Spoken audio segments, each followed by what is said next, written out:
Oh, what's going on, y'all? Yeah, I've been late. Had some fucked up shit going on, but don't you worry. I'm not gonna put this bullshit on y'all. Yeah, let me get set up. There's a lot of bullshit in here. Ain't got time for this. I'm not gonna get angry over it. No motherfuckers is stopping what I'm doing. I'm tired of the whole shit. I really am. But I'll be alright. Certain motherfuckers want to ruin everything. Kill me with that shit. It's so goddamn annoying.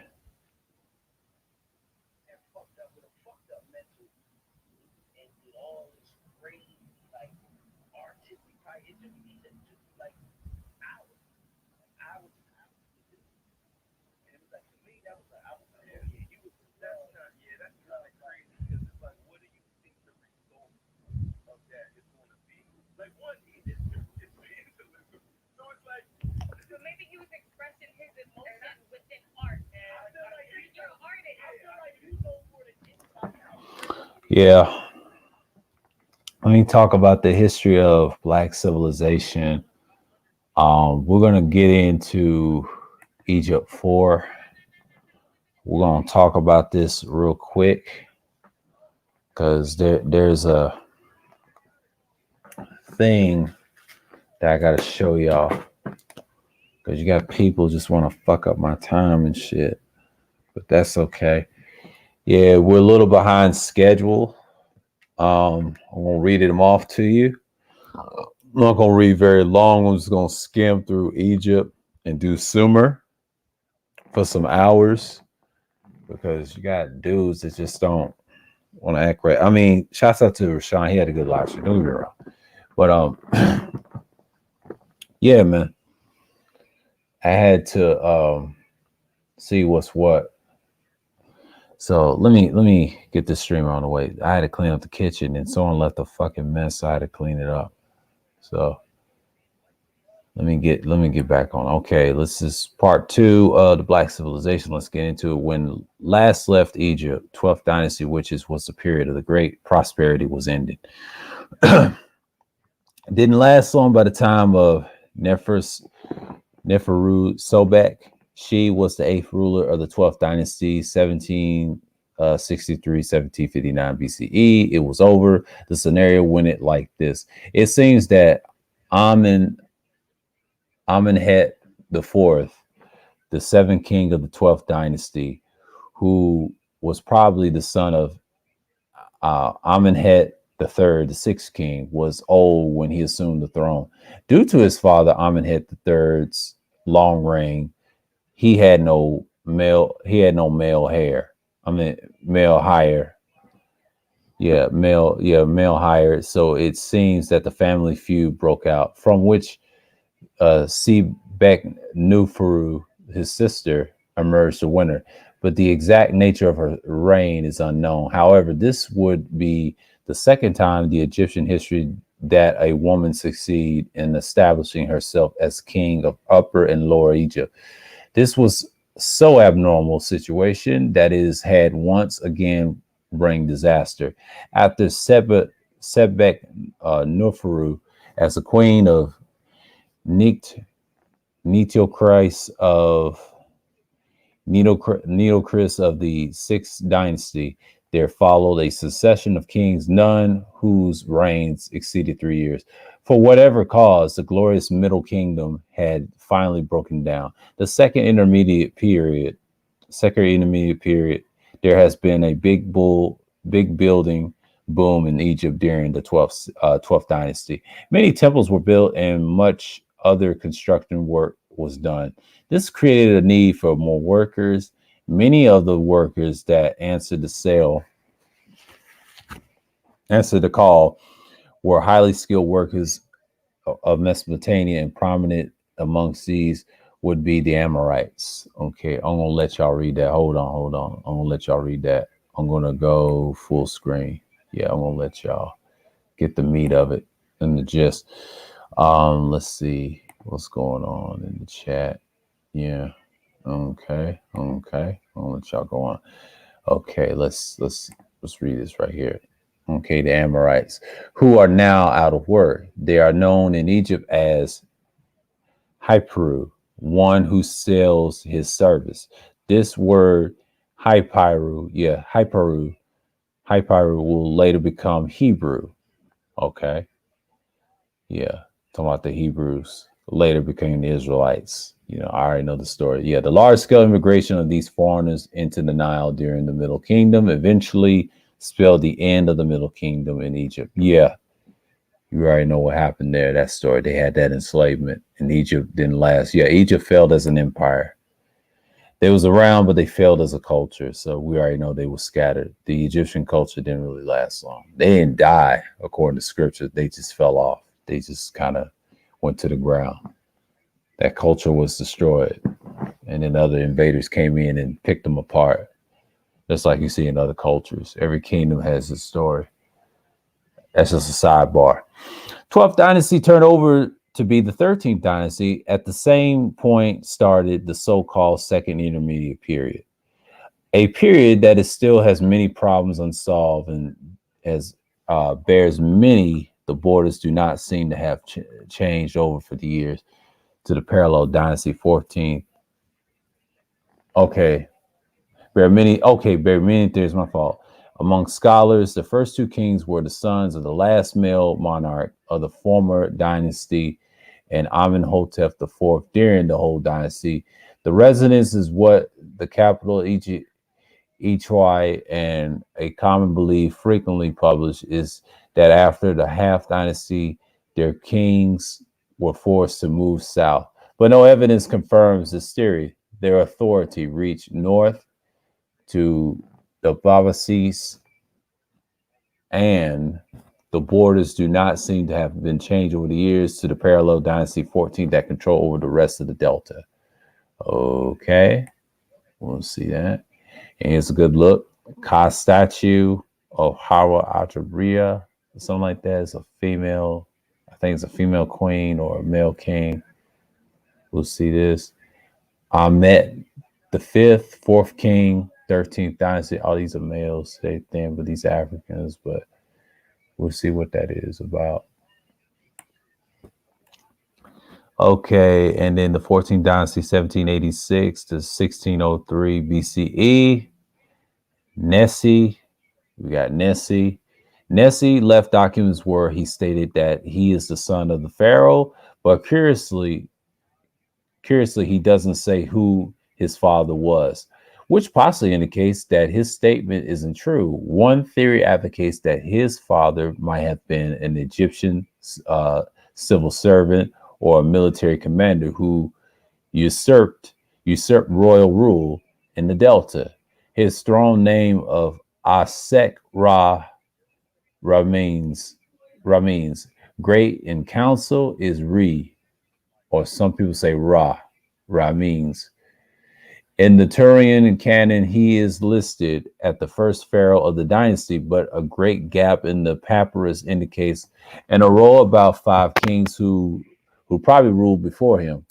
Estimations have been made indicating that these had a rather long reigns compared with the most later kings, which makes the time when Nessie was in charge to have occurred around the year 1705 BCE.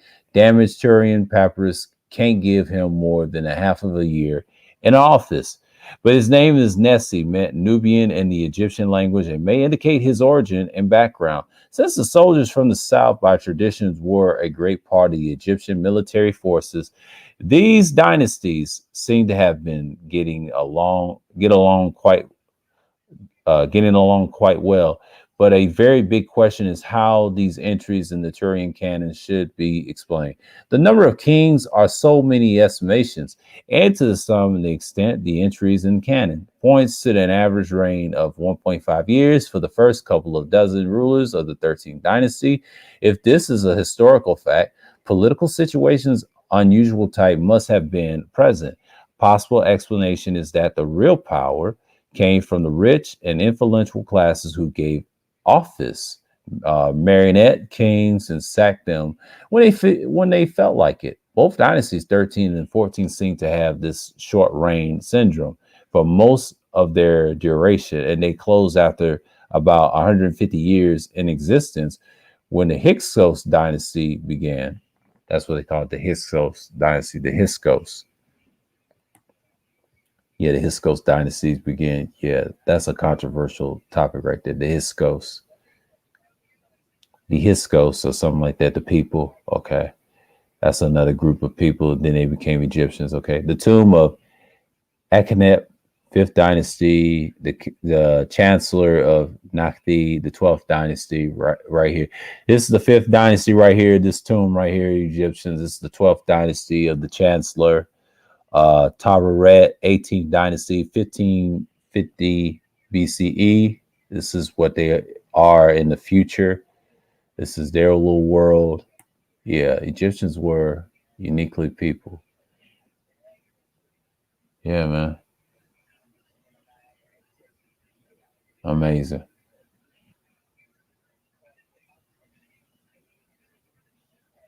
The Hyksos, because these foreigners have maintained their identity as Asiatics and had not become Egyptians. They felt empowered to establish their own communities and live by their own laws. Eventually, as their numbers increased, they challenged the power of the Egyptian monarchy itself. The Egyptian fell into disarray. We do not know the exact how the Hyksos took northern Egypt, but took it, and they did. But the middle and the last part of the second intermediate period, 15 to 17 dynasty, saw northern Egypt ruled by the foreign kings for hundreds of years. That's so true, and that happens to Hyksos. During this time, Egypt was never under the control of a single monarch, but consisted largely of independent states under the variety of kings. Egyptians called the foreign kings of the northern Egypt Hekakaswa. There is an argument as whether this is translated to shepherd kings or rulers of the foreign lands. Greeks later perverted this word to Hyksos. Yeah, Hyksos. It might be interest. It might be an interest to note that in Sumer, I'm going to talk about that later. Sumer, the king was known in their hymns, poems as a good shepherd. Yeah, I'm going to talk about Sumer for the next couple of hours. So yeah, this is going to be a long one because I'm not going to read a lot of Egyptian stuff. I'm going to skim through and talk about a few people, and I'm going to show you the pictures, and then I'm going to read something that's interesting and things like that. Second Intermediate Kingdom, and with that title, Thebes and the Battle of. Okay, the second. Okay, let's read this. In last hundred of years, until the king Tile of Thebes took to be the battle in order to reunify Egypt. After he fell in the battle, his son Cosmos carried on, but the king Cosmos in the thorn name, Wajakefia Re means flourishing. It's a manifestation of Re. As Cosmos picked up the battle axe from his father in the war against the Hyksos, but he tried to motivate the Egyptian people to take a break to the status quo, but it was a hard task. But their fighting spirit wasn't high. The Hyksos had apparently been good neighbors, but they had incorporated Egyptian gods into their religious pantheon, and many commercial agreements with the Egyptians, Upper Egypt. They were people who have lived in Egypt for hundreds of years, and aside from their desires to build their nation in the Pharaoh's land, were all in other ways tolerable. In order to hold off the oncoming Egyptian army to the old Hyksos king, Apeh I, tried to make an alliance with the Nubians, but people of South Egypt engaged King Cosmos in a two-front war, but it didn't work as planned. But instead of the Nubians joined forces with the Cosmos headed north to expel the Hyksos. However, all Egyptians did not support expulsion of Hyksos, and these people were treated as traitors. The Egyptian war reunification was supposedly prompted by provocative letters sent to the King Tao by the Hyksos king Apeh I. And here an account of the Egyptians thinking of the matter. Okay. Okay, I want to put this link so y'all can read that. I'm not going to get into that. We'll put this in the chat. I want y'all to understand something. Oh, what's going on, Mike? Salute. I'm just gonna put this in here, and y'all can read that for yourselves. And I'm going to the Hiscos and all that. Y'all can read that. Check that out for yourselves. I'll do that. I don't read this. I'm gonna show you the pictures. Yeah, I'm in Ophmos first, Nefertari, wife of Ophmos the first, 18th dynasty. That's Nefertari. Then you got Nefertari, the difference between the two. The Hyksos expulsion. We're going to get into that. Flavius Josephus, hold on. We'll give you the writings of him, of Egypt. This is getting good. I'm going to give you a copy. I'm going to put this down. Yeah. Chilling King. Yeah. I'm going to get this right here. Put this link down here. Yeah. Yeah, they little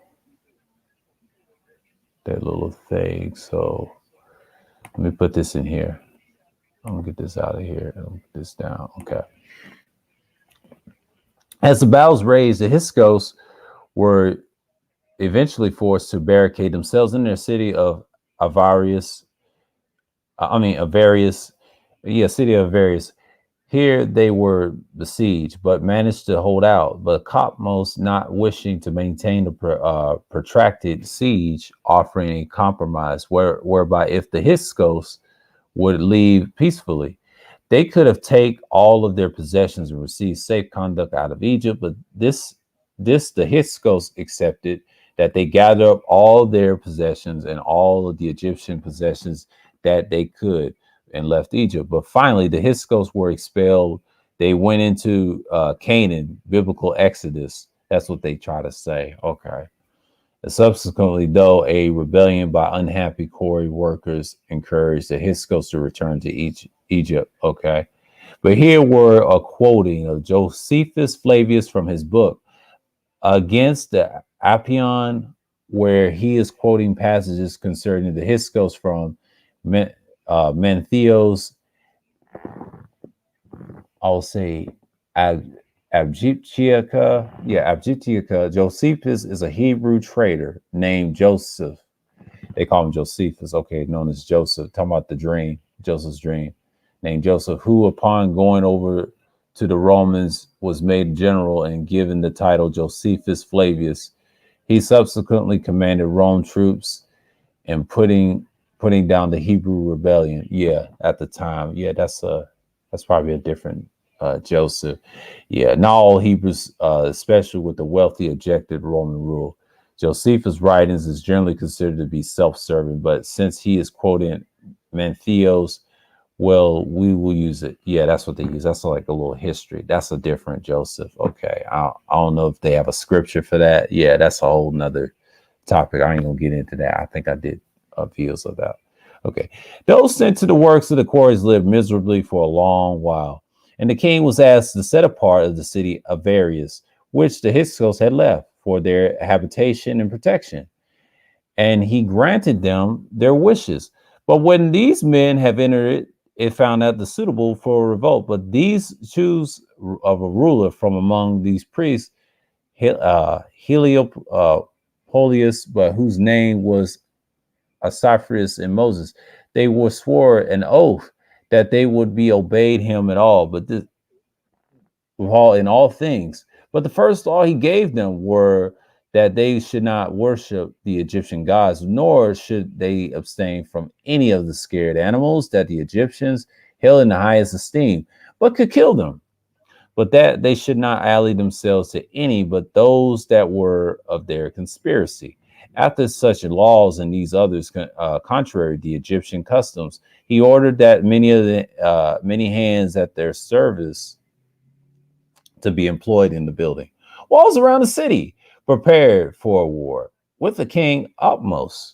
He concluded with the other priests and those that were polluted as well. Apparently, many of the quarry workers were lepers. but sent ambassadors to those Hyksos expelled by Kakmos to Jerusalem, informing them of his own affairs and then of the state of those others that have been treated so shamefully, and desired that they would come and unite to his assistance in this war against Egypt. He also he also promised their return to their ancient city in the land of Avarius, plentiful supported for their people, that he would protect them and fight for them if needed be, and that the land would easily be subdued.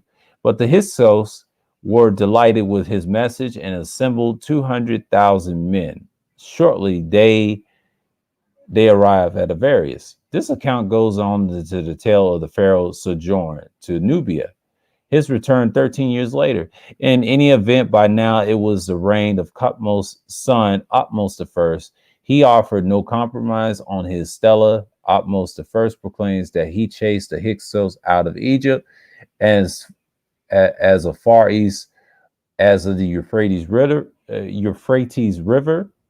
The Egyptian historian Manetho 305-282 BCE writes about this expulsion. It was also reported that the priests who ordained their polity and their laws was by birth by the Heliopolis and Heliopolis or something like that. Yeah. And his name was Osiris, or from Osiris, who was the god of Heliopolis.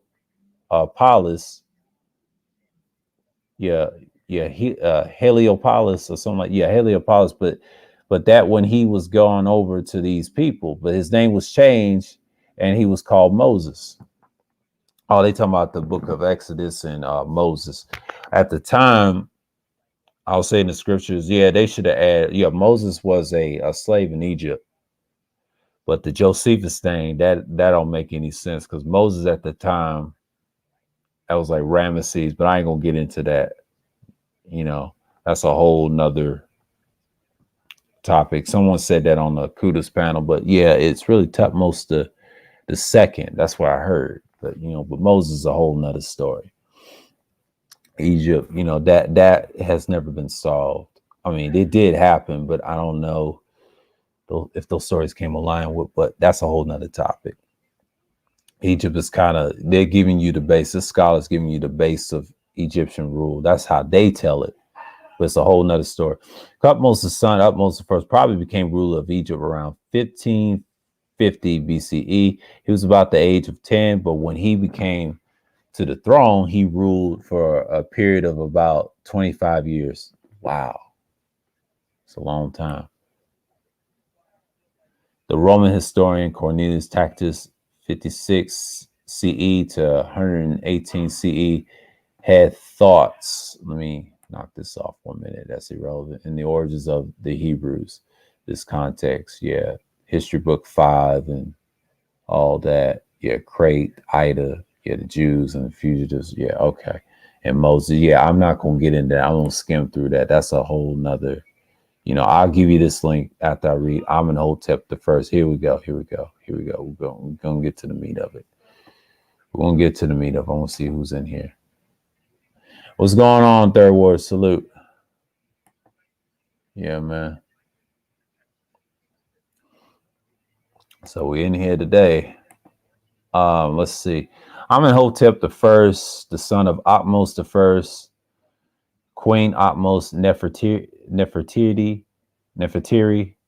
was the second king of the 18th dynasty.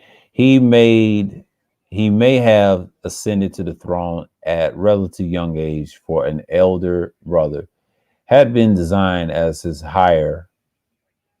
Some people call him higher or hair, his heir, only about 5 years early. He may have been served a brief co-regency with his father. However, he evidently carried on many of the practices of his father, and his mother certainly played an important part in his reign, acting as God's wife of Amun. Amenhotep the first may have been married to his sister. Incest. Okay. Ahmose and Mariam, who was the god's wife, Amun. Yeah, that was a lot going on in Egypt, a lot of incest. I'm not going to get into that. That's Africans. That's a different culture. I don't think we're Africans, but that's their little culture, their little kingdom. But Amenhotep the First, from a fragment of the painting, as you've seen right here, the tomb of Nebu, right here. That's him, the first, right here in this coloring. And here's another one, Stela of the god Amen and Amenhotep the First, mothers of Queen Atmos, Nefertari, they would say, and the king Amenhotep the First, but it's known as Nefertiti, but some people call it Nefertari. You know, the name is simultaneously, but we don't know their actual language, so that's a whole nother, subject right there. Queen Atmos Nefertari was the mother of the king Atmos the First. Portrait of her was painted on the tomb wall 400 years after she died, when she was being worshipped as a god in the local area of Thebes. Her skin has been painted black because black skin meant new life to the Egyptians. Yeah. They painted her skin black, but we know she was dark skinned, so we know she had melanin. So yeah, Egyptians had an interesting culture. Yeah, they were Africans. Isn't it amazing how the face of the painting relief looks nothing like this statue? Wow. Amenhotep the First, right here, y'all. That's what they say.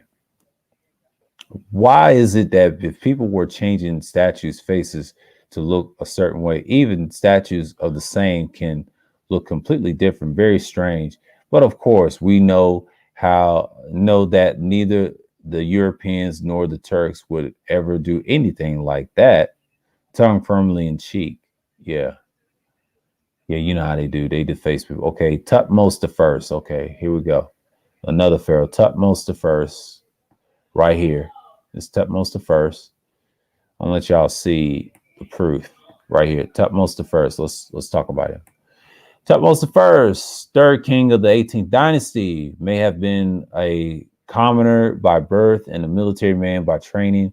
We do not know his father's name, but his mother was, I would say, Semisentneb, rather a common name during the second intermediate period in the early 18th dynasty. He had married Atmos, who may have been a sister of Amenhotep the First and daughter. Incest. Here we go. Atmos the First and Queen Atmos Nefertari, who still held the title, God's wife and Amun during her grandson's rule, and thus legitimized his rule. However, others have suggested that Atmos was in fact Tutmosis the First's own sister. He may have also served as a co-regent under Amenhotep I, was most certainly an important military commander under his predecessor. Yeah, and let's look at the pictures. Okay, here we go. That's him. That's him again. They had those type of rulership crests and the cobra and all that.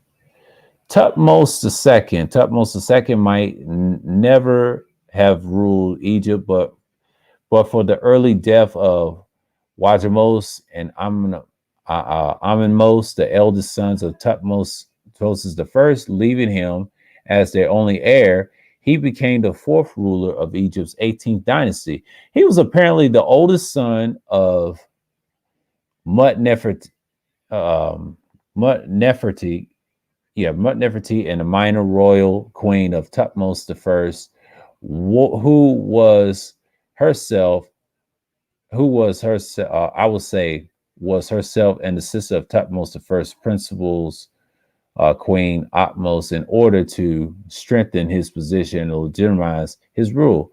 He married Hatshepsut. Okay. Yeah, Hatshepsut, the eldest daughter of Tutmosis I, and Queen Atmos. Okay, here comes the incest part, kind of like England almost. Okay. She was very possibly older than Tutmosis II. During this period, Hatshepsut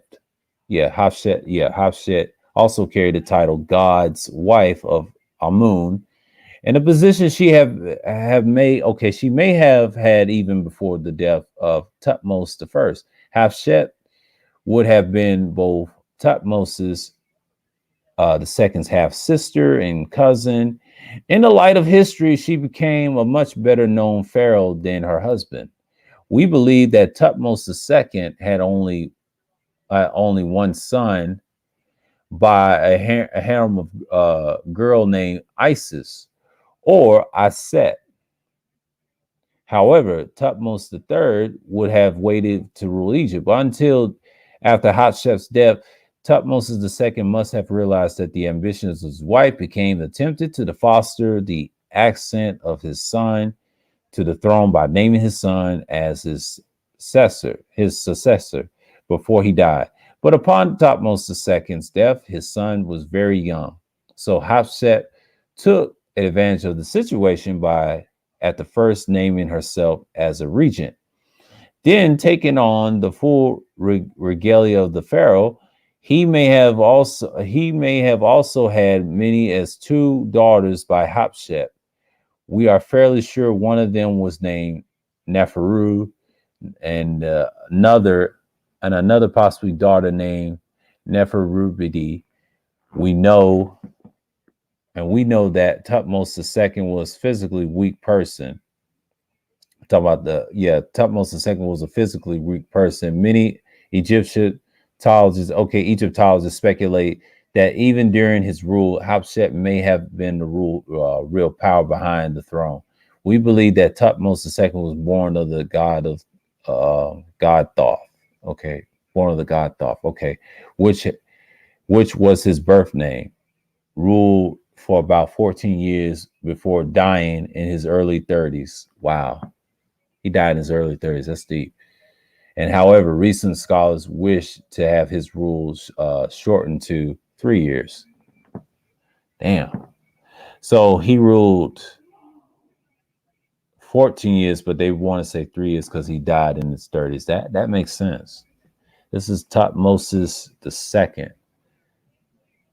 Wow.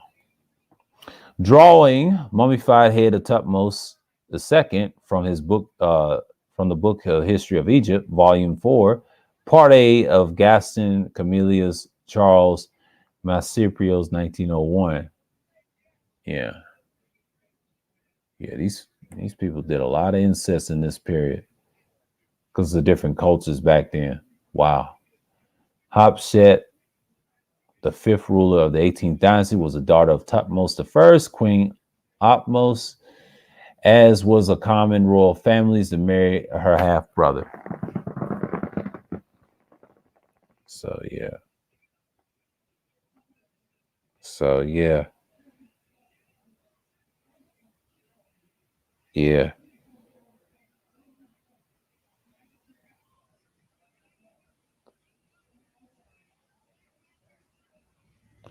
Let me hit some real quick. Hold on, y'all. Yeah.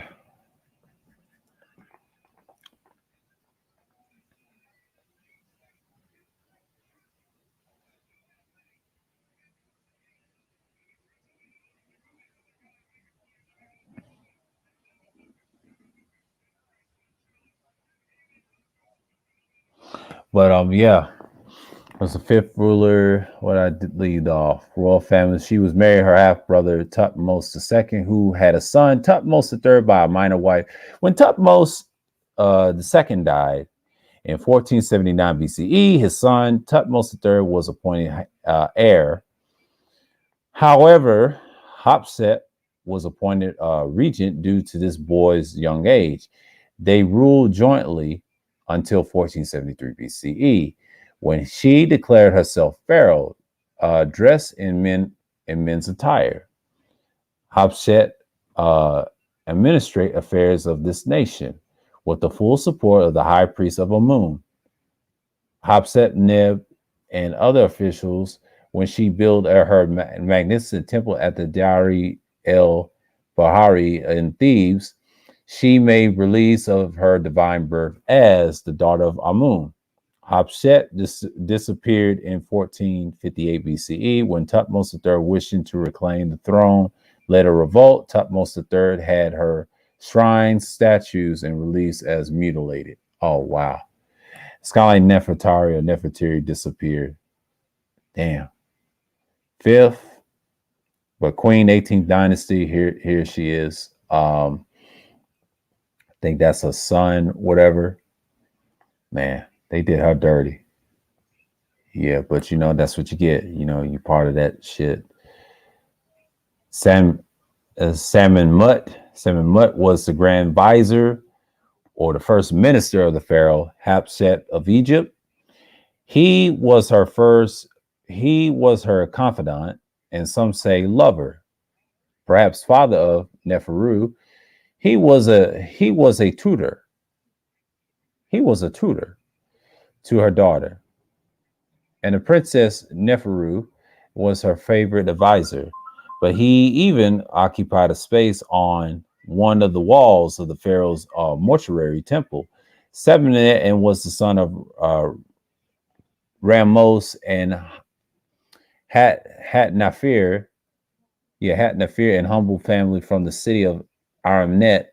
He held over 80 titles as an Egyptian official and began his service to the royal family of Egypt during the reign of the pharaoh Thutmose II, Hatshepsut's husband and half-brother. By the end of Hatshepsut's reign, Semenut, also called Semut, was out of the favor with the pharaoh, and it is not known where he is buried. They didn't show a picture of him. Thutmose III. Here we go. Here's Thutmose III right here. It's a pharaoh. By the second year of the young king's rule, Hatshepsut had usurped her stepson's position. So inscriptions and other art began to show her with all the regalia of kingship, even down to the official royal false beard.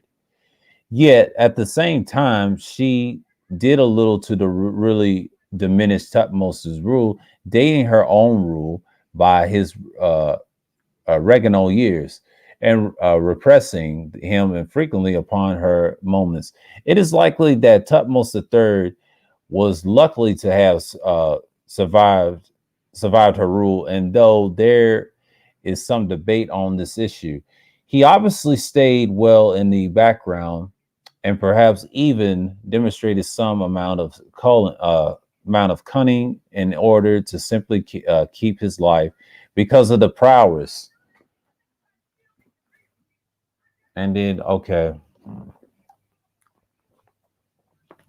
I would say cunning. Okay, prowess of keeping is okay.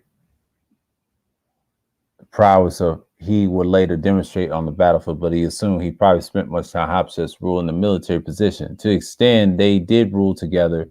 He in a foreign military position and her taking care of the homeland. Okay. Yeah, the background. Okay. When Hatshepsut finally died, outliving her powerful ministries, Thutmose III was at least able to truly inherit to the throne of Egypt. In doing so he proved to be very able ruler. Interestingly, it was not until the last years of his reign that he demonstrated what seems to have been some anger towards his stepmother. He did this by destroying as much of her memory as possible. Her images were expunged from monuments throughout Egypt. This is obviously to the most visitors of Egypt because one of the most effective monuments was her temple at the Dari el Bahari, today a primary tourist site. There, Thutmose III destroyed her reliefs and smashed numerous of statues into the quarry just in front of the temple. He even went on so far to attack the tombs of her courtiers. Yet, if this was over the frustration of his youth when she ruled, why did he wait until such a late date to begin the destruction? In any event, Thutmose III became a great pharaoh in his own right. He has been referred to as the Napoleon of ancient Egypt by Egyptologist James Henry Breasted.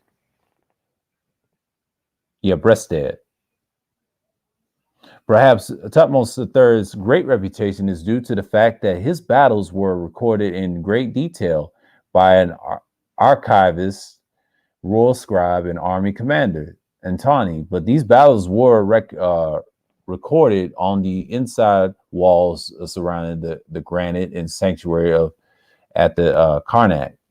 In the inscriptions of the Tani's tomb on the west bank, they state that I recorded the victories he won in every land and putting them into writing to the facts that referred to as annals and inscriptions were done during the Tutmosis 42nd year as pharaoh, and describe both in the battles and the booty that were taken. These events were recorded at the Karnak because Tutmosis' army marched under the banner of the god of Amun. Amun's temple, estimated, would largely be a beneficiary of the spoils of Tutmosis' wars. Yeah, he had slaves. He took a lot of pussy. I want to say that. Men from Punt carrying gifts. Yep, carrying gifts. Tomb of Rechamir, 18th dynasty of the reign of Tutmosis III, early Amenhotep II, face smiled by the now disgraced, 1881, 1965. Yeah, here we go. They show you the tombs, what they did. Yeah, they conquested in certain territories. And here we go. The Crete. Okay, here's the Cretans bringing gifts and tombs. Yeah. Cretans or Cretan, yeah, they from Europe. They took their land and stuff. Yeah, this is their little art. I did pieces on this too, on other old pre-records y'all can check out. And there's Cretans again. Here's the Aegean Islanders. These are Japhites, by the way. The Cretans, the Aegean Islanders, those are Japhites. I talk about the Japhites. I mentioned them in pre-records. I got some pictures of them, and they was captured. And then here's the Syrians bringing vessels and weapons, tombs of Egypt was a whole powerhouse back then, and then became an empire. It was conquest like a mug in the Mediterranean. They knew waters. They knew that. Amenhotep II. Amenhotep was the son of Tutmosis III, with whom he may have served as a short co-regency of about 2 years. His mother was probably Meretid and daughter of Hoi, or something like Hoi, who was divided in daughtress of Amun and Atum, and the chief of the choristers for Ra. He is generally acknowledged to have taken care of his military duties early on. Thereafter, established a peaceful and prosperous reign suitable for fairly extensive expansion of temple monuments. This king apparently had finally made a peace with these former foes, the Matini and Naharain. Okay, in fact, in the editions at the end of Memphis Steel records that the chiefs of Naharain and Hatti and Sangar, Babylon, it means Babylon, the area called Babylon, arrived before the king of bearing gifts, requesting offerings and gifts of het food in exchange, as well as asking for the beneath, for the breath of life. Furthermore, we've learned also Amenhotep II at least asked for the hand of the daughter of Midian king Aratama I in marriage. By the end of the Amenhotep II's reign, the Matini, who have been so recently a vile enemy of Egypt, were being portrayed as close friends. After these initial campaigns, the reminder of Amenhotep II's long reign was characterized by peace in the two lands, including Nubia, where his father and had already settled matters during his reign.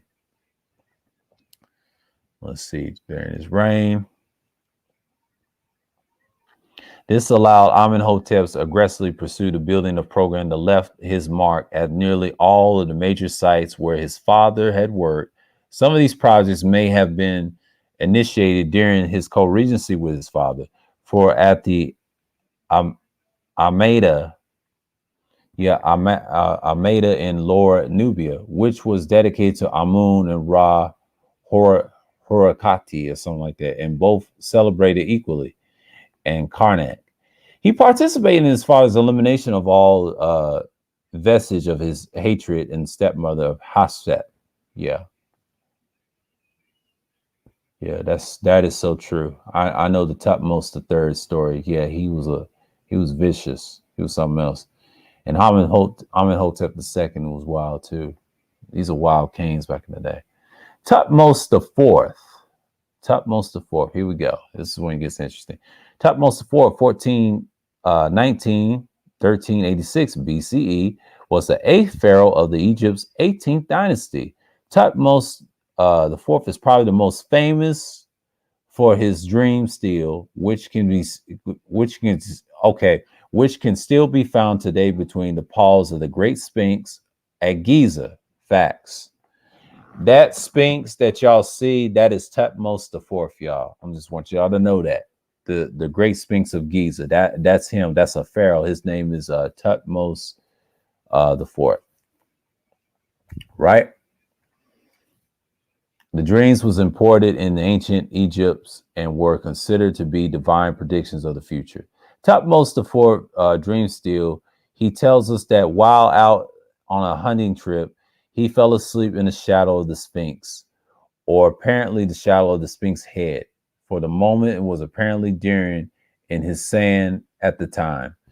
In the young prince's sleep, Re Haraket and the sun god embodied in the Sphinx came into him in the dream, promised that if he would clear away the sand that engulfed the moment of Tutmosis, would become king of Egypt. Right. Tutmosis the fourth, 8th dynasty. Here we go. Right here. Here's the Sphinx that they're talking about. Look at the writings. There we go. That's really him. That Sphinx they built. Tutmosis the fourth and his mother Tai right here. Yeah, this is how Egypt was back then, and he was supposed to be the son of Amenhotep, the second by his wife Tai. But the Egyptologists speculate that because of the wording of the dream stele, his claim on the Egyptian throne might not be legitimate. But in fact, other evidence supports this contention. His father Amenhotep never recognized Tutmosis as a co-regent or announce any intent for Tutmosis to succeed him. Right. That is so true. I used to read about that. That is so true. And here we go. And I think this is him right here. Yeah, this is him right here carrying something. This is another statue of him. Yeah. And he's a hell of a pharaoh, I'll tell you that. We know that Tutmosis IV was probably married to Mamenemhai, who produced his heir to the throne, Amenhotep III. We're going to get into him in a minute.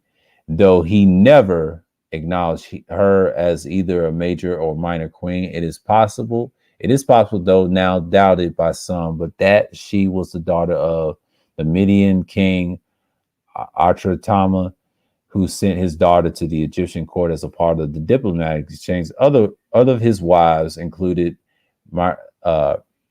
Meritra, who was believed later changed her name to Tai. Okay, yeah, that's talking about Queen Tai.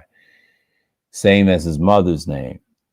And a non-royal wife, Nefertari, they would say. He probably also married one of his sisters named Aret. Yeah, incest was big in Egypt on this period right here. Egyptian king and rule list. The ancient Egyptian king list is very fluid, as new accessions for previous unknown kings or queens are discovered, such as newfound Cirques or cartouches. The list is updated. Chronology dates are educated guesses.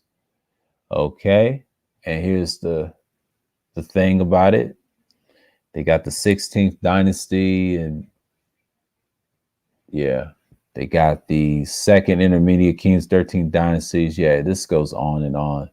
It's a lot of fucking pharaohs and kings and stuff like that. Yeah, we ain't got to Akhenaten. Some people call him Akhenaten, but it's really pronounced Akhenaten. Akhenaten the Aten. Yeah. I forget how to pronounce that when I was playing Origin. Some people call it Akhenaten. We used to call him Akhenaten, but it's actually Akhenaten. That's how it's pronounced. But you know, that's a whole nother thing. Okay, interesting BCE. Okay, this is Egypt 4. I just calculated to you. We're gonna get into Egypt 5. So we're gonna get into this Amenhotep the third. So we're gonna see this. We'll see how long we in it. It's 26 minutes in. So yeah. Okay, what's going on? Go P, salute.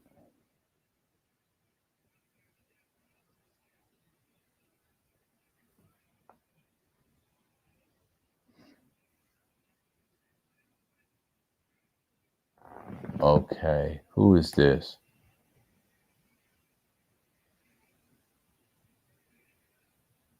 Okay. Context Sue Dr. Okay, sub repatriation Octane is teaching all the good folks now. Okay. Okay. Yeah. They said Akhenaten or Amen human. Yeah.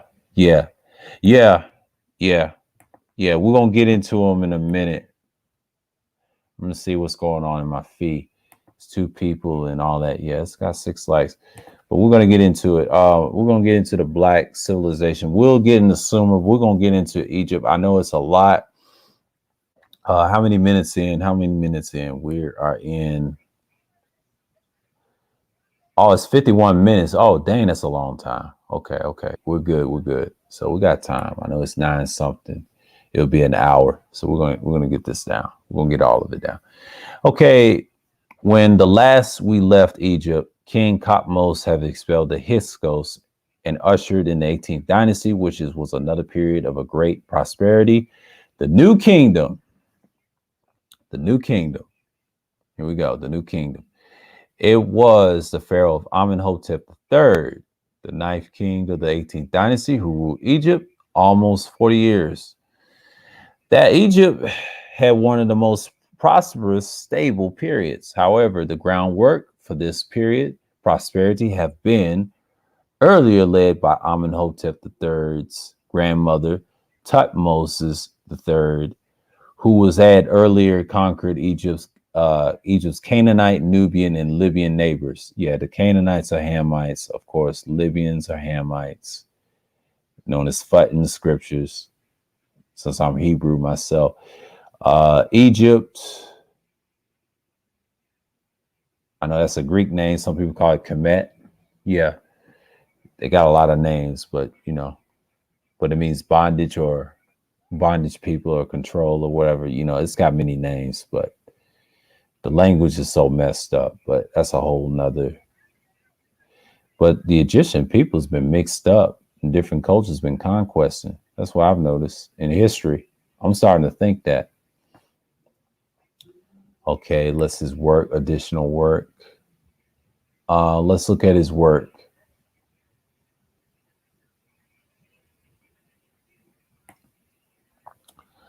Okay.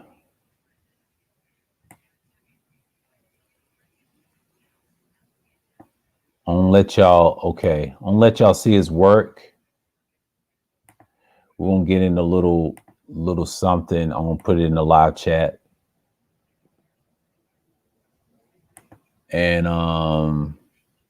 yeah, it's a few people in the chat. Good. Because I know people don't like history. I'm gonna put this in the chat. Yeah, I'm gonna put this in the chat. Yeah, we're gonna skim through just for the sake of reading. Here we go. Here's old boy right here. That's Amenhotep III. That's the pharaoh crest. That's what he looks like. Tutmos the fourth's son, Amenhotep III, ruled 1390, 53 BCE. Acceded to the throne. Yes, we're gonna get the queen Tai now. Yeah. Tuwa, the mother of Amenhotep's wife Tai. Yeah, this is where we get to the gist of it. Yeah, I put the link so y'all can see it in the works. I'm not gonna, we're gonna go right back. So yeah, I put that link so y'all can see it. Y'all can go check that out if you want. Okay, Amenhotep III, as the case with the leader of any superpower, had many foreign policy responsibilities, chief which was ensuring Egypt's security. Promoting trade in the ancient world is the best way to assure good relations. Best between nations was by dynastic marriage. The problem was Egypt's only accept foreign wives. Wow. They never reciprocated with Egyptian princesses, which led to the following correspondence. I think this part, yeah, that's so true. That did happen. Yeah. I used to read this a lot back in 9 years ago. But see, they updated their searches thanks to this guy's scholar. Yeah, this guy's a scholar that put this together. It's a good piece. And here it goes to Yoni and the wife. Yeah, this is his website. This website is from a black scholar, if y'all know. In case y'all know, with the Moors and stuff, and my whole channel, add a little history and things like that. I talk a little history on here. So don't you worry.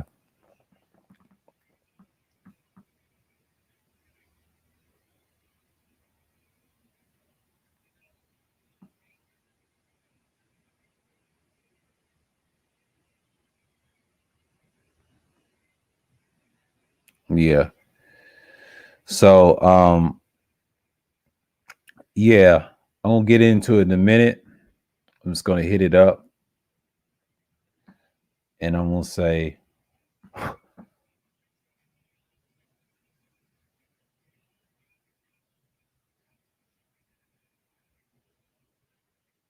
yeah, I'm gonna get that in a minute. And that's what I'm gonna do. But yeah, man, I'm just chilling at the moment. Let's see what's gonna get this down. Yeah, we're gonna get into the letter from Kadashim Enli the First, the king of Babylon, to Amenhotep the Third. Kadashim Enli of Babylon to Amenhotep, Egypt, missing. How is it possible that have writing to you in order to ask for the hand of your daughter? Oh, my brother, you would have written me using such language, telling me that you will not give her to me since the earliest times, no daughter of the king of Egypt has ever been given in marriage. Why are you telling me such things? You are the king. You may do as you wish. If you want to give me your daughter in marriage, would you say you nay? But you keeping your principle of not sending me anybody, have not sent me a wife. Have you not been looking for a fraternal and amicable relationship? Amicable relationship. Yeah, amicable. Yeah, it's a tongue twister for me. Amicable relationship. When you suggest to me, in writing a marriage in order to make us become closer, why hasn't my brother sent me a wife? It is possible for you to not send me a wife, but how could I refuse you? Or how can I refuse you a wife and not send her to you, as you did? I have daughters. I will not refuse you in any way concerning this. As to the gold about which I wrote you, send me now quickly during the summer, before your messenger read me. Gold in abundance, as much as available. I could thus achieve to the task I have undertaken. If you send me this summer, but the gold concerning which I've written to you, I shall give you my daughter in marriage. Therefore, send gold willingly as much as you please. But if you not send me gold, so I can achieve to the task I have undertaken, why haven't you sent me any early willingly? After I have finished the task I have undertaken, why would I wish the gold? Even if you sent me 3,000 talents of gold, I would not accept them. I will return them and would not give you my daughter in marriage. That's the letter they wrote. And here we go. Here comes the nitty gritty. Here comes the nitty gritty. Some people pronounce him as Akhenaten or Akhenaten. You know, some people, I used to pronounce him Akhenaten, but it's really pronounced Akhenaten. I was like the Aten, because that's the god, but his real name is Amenhotep IV. There were many great kings of the 18th dynasty. Here we go. But we will make a special note for Amenhotep's second son. Okay, we're gonna go right into it. Hold on for a minute. I'm messing up. Hold on. His second son, Amenhotep IV. Let's read that again. There were many great kings of the 18th dynasty, but we will make a special note of Amenhotep III's second son, Amenhotep IV, better known as Akhenaten or Akhenaten, how people want to pronounce him, right? He is the first king to renounce the many gods for only one. His god was called Aten. That's what I'm gonna read that again. He is the first king to renounce the many gods for only his god was called Aten, the one god. That's Akhenaten, or should we say Akhenaten. Was depicted as the sun disk with rays and light emanating from all around it. Considering the Egyptian sophistication of knowledge of astronomy, it is probably an oversimplification to call Akhenaten a sun worshiper. Question: did he influence the Hebrews, or did the Hebrews influence him? Well, actually, the Hebrews influenced him. Quiet as kept. Actually, they influenced him, because since they were out of slavery years and many years ago, he influenced them.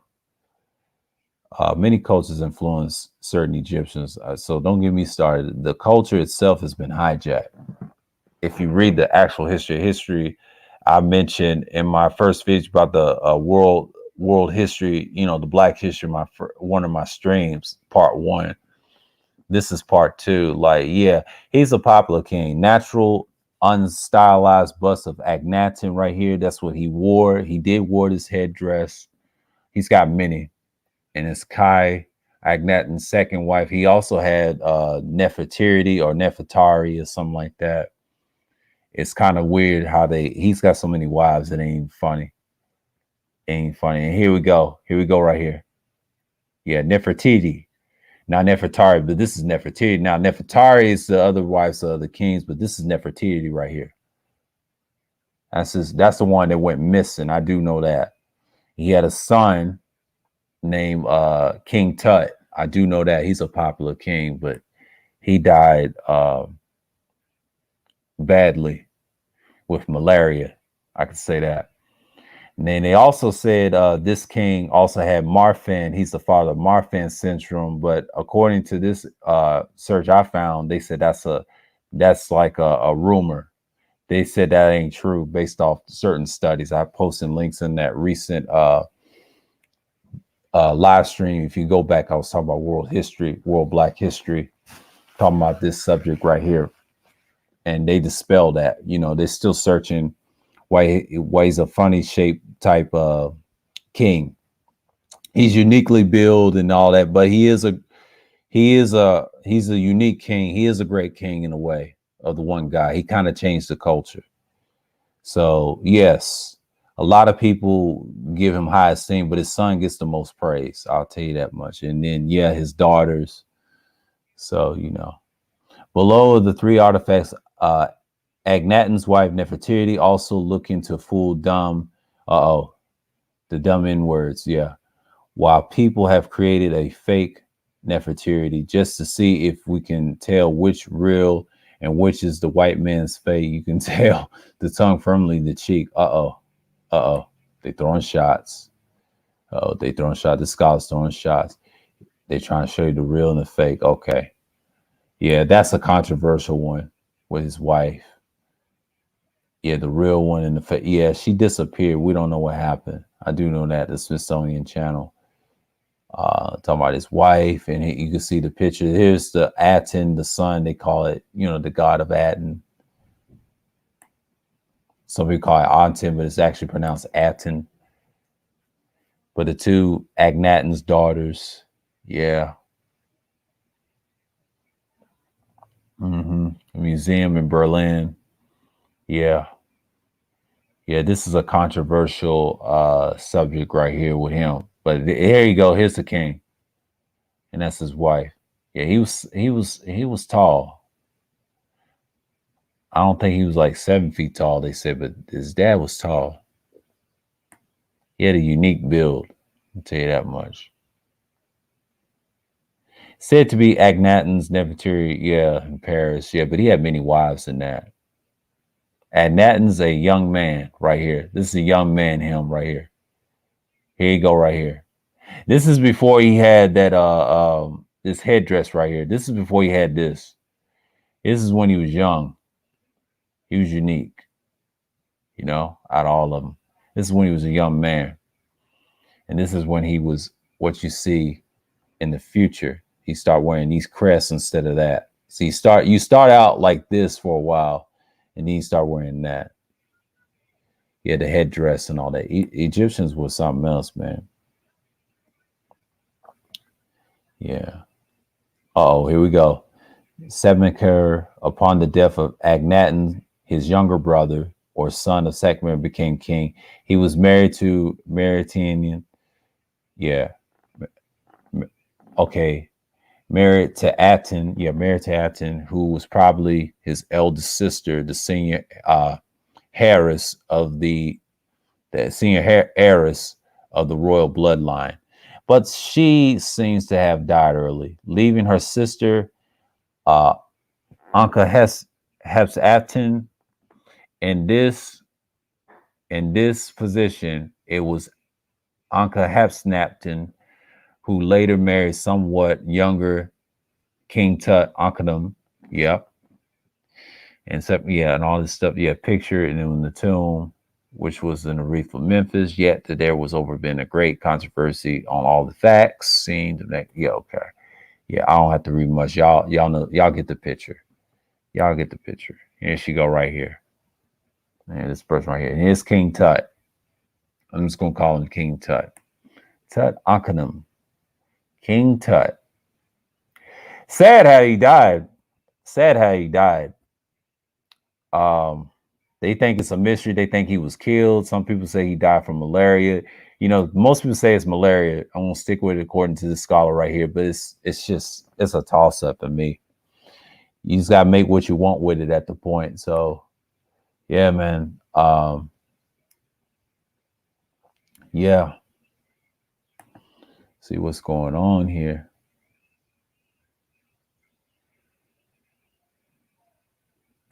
Oh. Yeah. Yeah.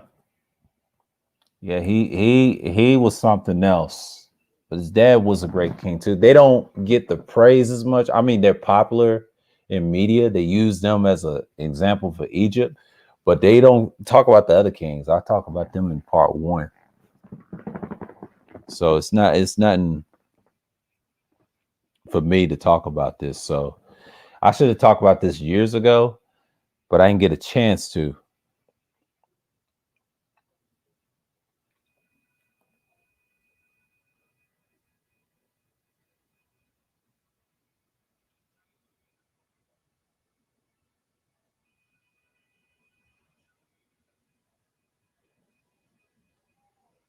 Yeah.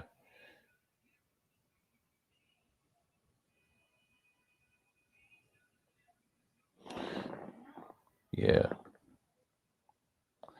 Yeah. We're gonna read this. Upon the death of Sekhmenkar, his brother or nephew, we said Tuka Ankanem or King Tut became king. We still know relatively little bit about. Yeah, see, he's mentioned a lot. Research. They still researching what it's about him, but his death kind of just it left a vacuum. Yeah, and they still a little bit know. Yeah, for example, even who his father was remains a topic of some debate. Yes, his father was a topic of some debate. Yes, and they're trying to say it's Amenhotep the fourth or Akhenaten, or some people say Akhenaten. because some people pronounce it different. But you know, according to certain Africans and certain scholars, and you know, it's these two are controversial in history, but they're mostly likely talked about. But his mother was probably Kaya. Yep. Though this too is in question. At the age 9, he was married to, yeah, this one right here, what we talking about, his half sister. You know, I know people try to say incest, but you know, that's the culture back then, but I ain't gonna get into that. That's a whole nother topic. But you know, and was older King Tut because she was probably the childbearing age, seemingly already having a child by her father. Akhenaten, some people call him Akhenaten. It is possible also that Aksumsuma had been married to King Tut's president. Yeah, yeah. Some people, you know, hey. But here's the dark statue of King Tut right here. Here you go. That's the actual. You see this on this site right here. This is a good piece, and that's the bust of the gold of him, what he looks like. And here's him holding, you know, yeah, an example of the ancient artifact tampered with to make it appear as, yeah, like white, but technically we know he's, yeah, they try to tamper with it in his grave. Yeah, he was a good king. So total 9 figures are depicted of a full step. Yeah, the Middle East and eastward, Nubians, Libyans, and various different times. Yeah, yeah. Egypt was a mess. They've been, I don't know why. Okay, here's the mummy of King Tut right here. Here you go. The mummy head of King Tut right here. This is him right here. Man, it's fucked up. He was a mummy. It's strange that he was a mummy and his skull looked like that. Wow. Woo. Shit. Egyptian Genesis, yeah.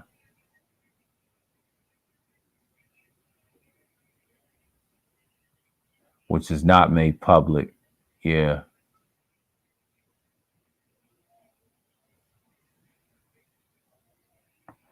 If y'all want to see the DNA results, we're going to get into it. This is I'll show you the white stuff. Yeah. I done showed you that for my part 1. Y'all should catch that stream that I did. Okay. I may give you this link so y'all can read this later. I may. Or if not, okay, I'll give it to y'all now, what I'm reading. Yeah, I'm going to read the rest of it to you. Let's see. We're gonna get this done.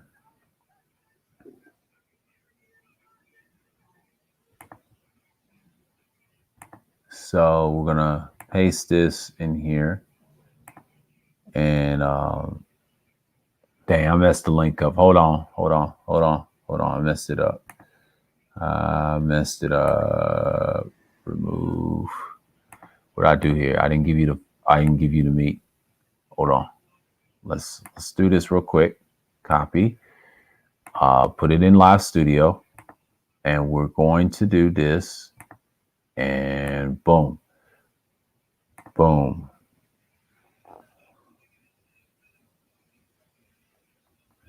Yeah, that's what I'm gonna give you on that. Princes paying tribute to King Tut, 1330 BCE. Yeah. From the tomb of Horeb. Yeah. Wow. It's fucked up what happened to him. Though we know that King Tut died young, we're not certain about how he died. Both forensic analysts of his mummy clays seals the date with his regnal years support his demise at the age of 17. He died at 17 years old. Wow.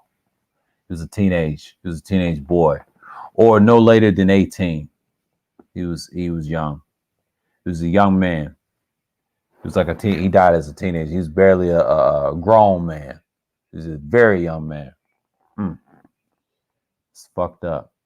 As to how he died, a small silver of a bone within the upper cranial cavity of his mummy was discovered from an x-ray, suggests that his death was not due to illness. Okay. It says not due to illness. I've heard many stories about it. It's a mystery. And it has been suggested that he was possibly murdered. But it was also just as likely that result of an accident.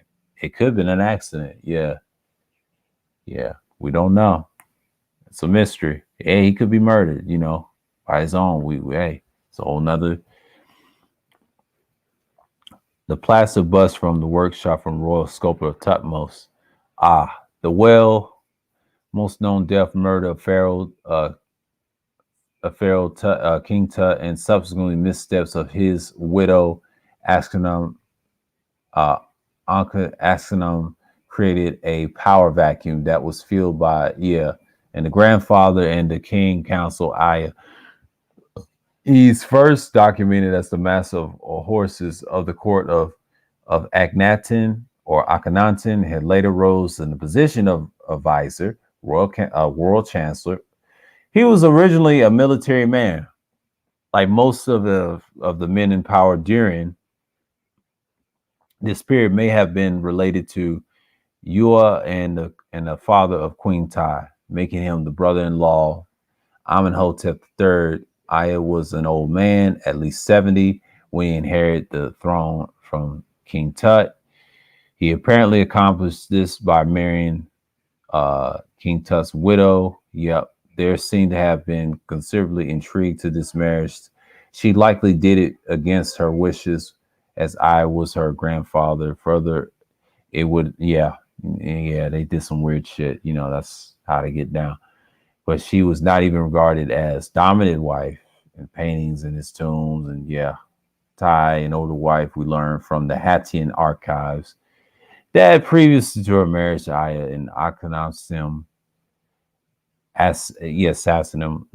Akhenaten wrote the Supplium Luminous to the Hattian king, requested one of his sons for her to make her pharaoh. After the investigation by the Suppliums, this request was granted, but his son is Senanasia was killed en route with the traveling to Aram, no doubt by Aya's agents. Correspondence in the wedding. I ain't gonna get into that. That's a whole nother. I ain't gonna read this part. This is Horeb. I ain't gonna get into detail, and that's the picture of him. It all it says is death, and it's a connection.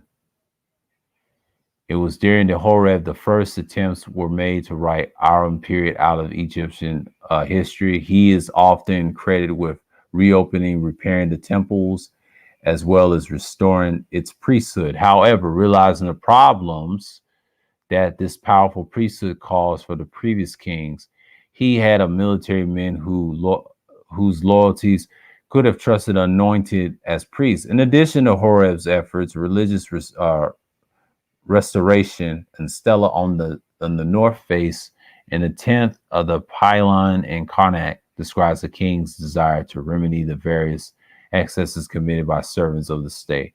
Now, this king right here, and you look at what he's done, King Horeb and Horus. That's Horus. That's like a hawk or a falcon or heart, symbol. That's Horus. That's like the god of, like night, the moon. And this is Horeb right here. So, they went back to the old ways. They got away from the Aten, it broke their culture. Oh, we get into Ramesses. Ramesses the First.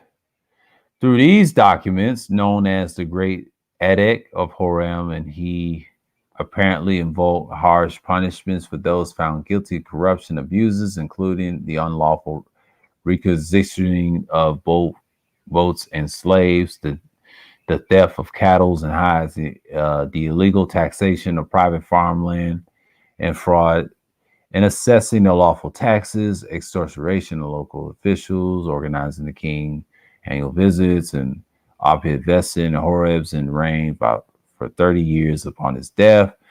were no children and heirs of the throne of Egypt. So he, whose prominence and who was perhaps his northern advisor as the successor, the new king who became Ramesses I, who founded Egypt's 19th dynasty. Ramesses I. Here we go. Below the two artifacts of the Egyptian king of Ramesses II, as with Nefertiti, always innocently looking to have fun. White people have created the fake Ramesses II just to see if we can tell which one white man's means fake. Can you tell the tongue firmly in cheek? Okay, Ramesses II, no hint forthcoming. This one, just too easy.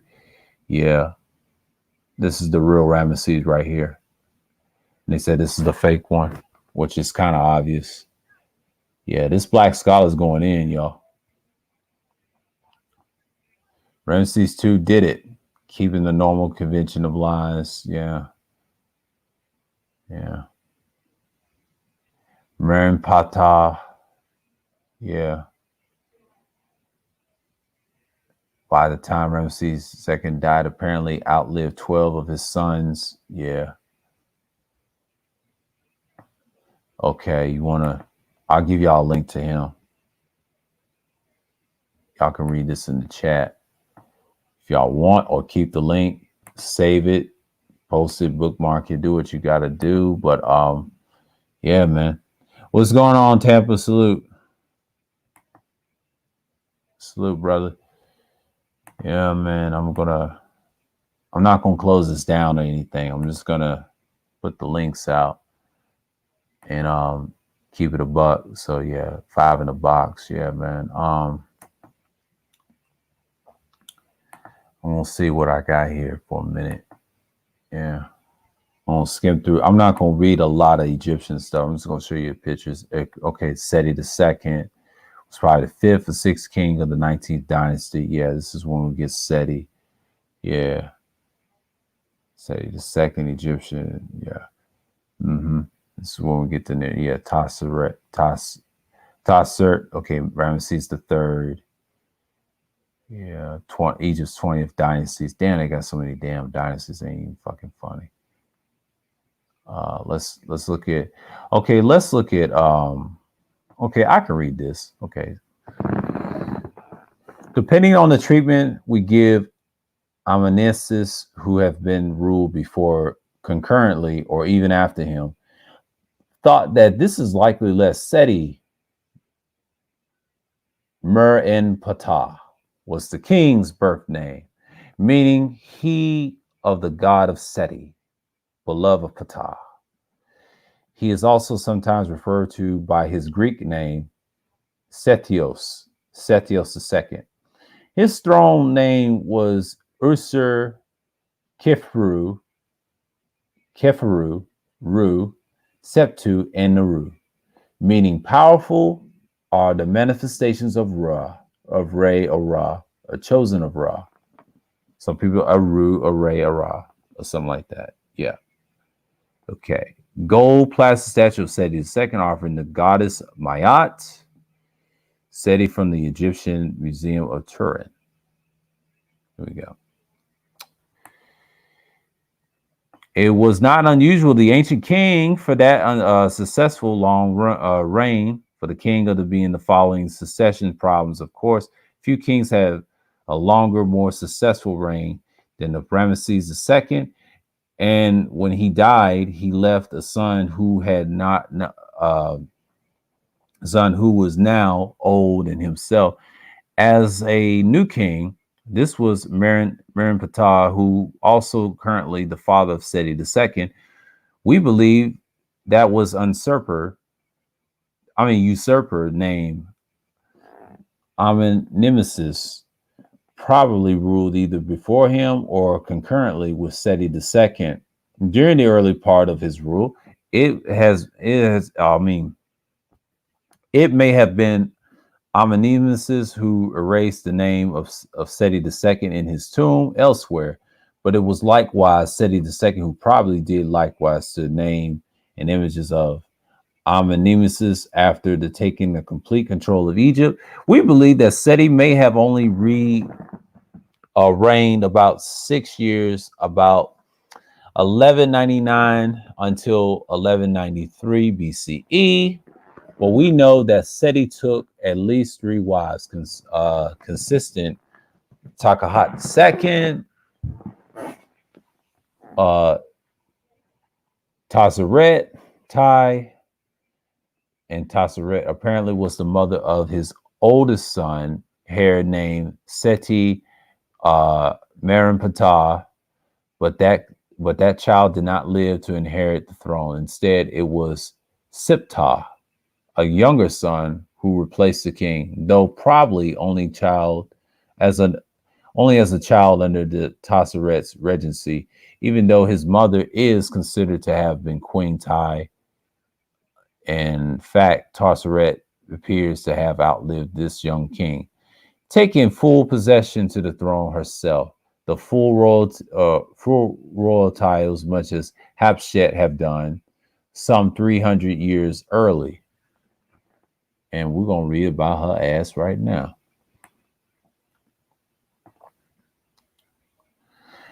Yeah, Tasseret, it was the last ruler of the 19th dynasty, Queen Tasseret, that the real trouble begins. She was one of the few queens who ruled Egypt about 1187 BCE. Her birth name appears to have been Tuseret. Okay, Tuseret, my fault, Tuseret.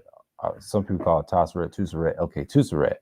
Or Sep, I want to say Sep Enpemut. Okay. Speaking of Metal Netero here, okay, which means mighty lady chosen of Mut. Mut, or something like that. Mut. Her throne name was Sitri Mary Amun, which means the daughter of Ra, beloved of Amun. She had been with the wife of Seti II, but apparently did not supply him with the hair. So upon his death, his young son, Siptah, by a Canaanite wife, ascending to the throne with Tuseret as his regent. When Siptah died 6 years later, Tuseret declared herself king, but upon to the death of Tuseret, it was a free-for-all throne. Exact nature of the turmoil is unknown. Well, we do know that it was a Sekhmet who ended this confusion and reestablished the order. Became the first king of the 20th century. Yeah. And I will be back to read the last piece. We'll get to him in a minute. So, yeah. Oh, what's going on, True Savage? Salute. Let's see. Yeah. I'm going to go on mute. Hold on.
All right, I'm back.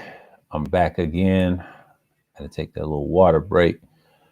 Okay, Ramesses III was the second ruler of Egypt's 20th 20th dynasty. Yeah, I remember this guy. Ramesses III, Ramesses' father was Setenakti, may have been related to Ramesses II. Ramesses the Great, that's what they call Ramesses II, Ramesses the Great. Yeah, he was a popular king. Ramesses the First, Ramesses the Second, and then you got Ramesses the Third. It's a lot of them. But some people call him Ramses, or it's really pronounced Ramesses, Ramesses the Great. But in the case of Ramesses the Third, it's considered to be the last great pharaohs. His reign was during a time of considerable turmoil throughout the southern Europe and the Mediterranean islands. Yeah, that is so true. The 60 years since the reign of Marin Ptah had seen the constant flood of Caucasians from the Eurasian plains of Asia. Yep, that's so true. The invasion. Here we go. They have taken Messina, a great many cities, and the other nations, and were increasingly. This has caused a great surge of displaced people from all over the region, wreaking havoc in search of a new homes. This was also the time of the Trojan War. Yeah, the that's in Greece. Yeah, the Trojan War with the Trojans and the Spartans. Mhm. It is in the eighth year of the reign of Ramesses III, about 1160 BCE, that the Sea People once again attacked Egypt. But those Sea People were Japhites, by the way. I talked about them in the ancient Yaphites. Yeah, I showed some pictures in my pre-recordings in my old old content, my evergreen old content.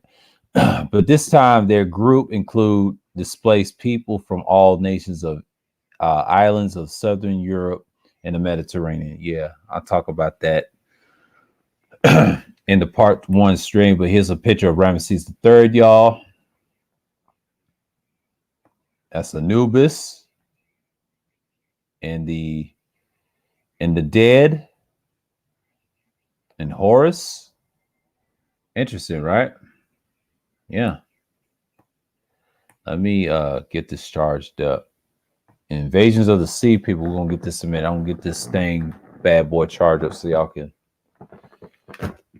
be with y'all because I don't want to mess up the stream. So yeah, get this boy charged up. Yeah, this all genufied and all that. Okay, Invasions of Sea People description of the mortuary temples of Ramesses III, Menenet, Habu, Egypt.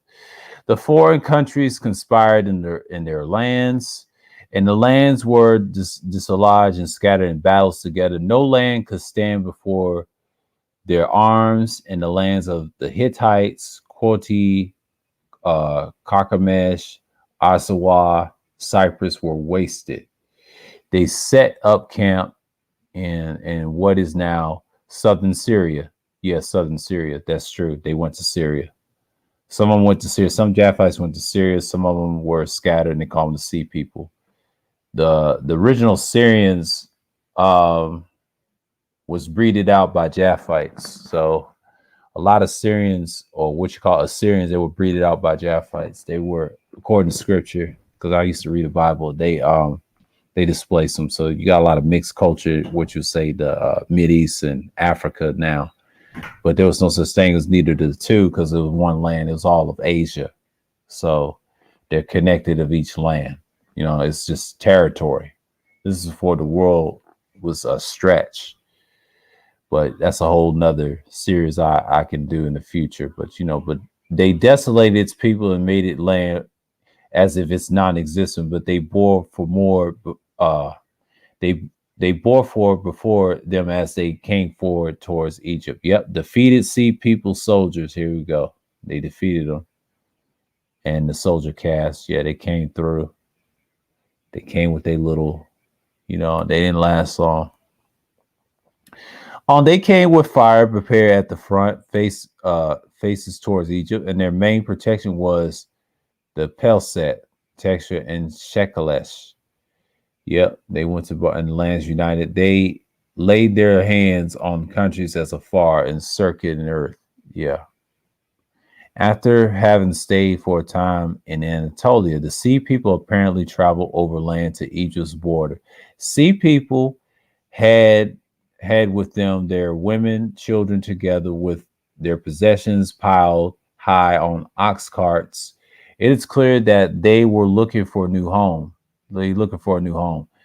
They also employed a sea fleet, apparently stayed in a contract in those lands. Ramesses dispatched squads of soldiers at once to the eastern Egyptian frontier of Jajeh, southern Canaan, perhaps the Egyptian garrison in the Gaza Strip. Right, here we go, with the orders to stand firm at any cost until the main Egyptian army arrived. Once deployed, the Egyptian army then had a little trouble in slaying these enemies. However, these were still the sea fleet to consider, as the Sea People's fleet headed for the mouth of one of the most eastern arms of the Nile. They were met by the Egyptian fleet. In a brilliant tactical maneuver, the Egyptian fleet worked the Sea People boats towards shore, where land-based Egyptian archers were waiting to pour volley after volley of arrows into the enemy ships, while at the same time Egyptian marine archers standing on the decks of their ships also fired in unison. Thus, Ramesses III defeats the Sea People, and they are turned away. Click for details of the pictures of the Sea People. Okay, not that much. Mortuary temples and things like that. You know, y'all can talk about them. Sea People, talk about the Philistines and things like that, and you know, and yeah, I can send y'all a link. Hold on, I can send y'all a link so I can read that in the chat. I'm gonna get y'all hip to this little thing, so I know people is tapping in. Great for y'all to tap in, man. Like I'm just on fire right now. I don't see what's going on my little thing, because I know people's is out here hating. He's got 80 right now.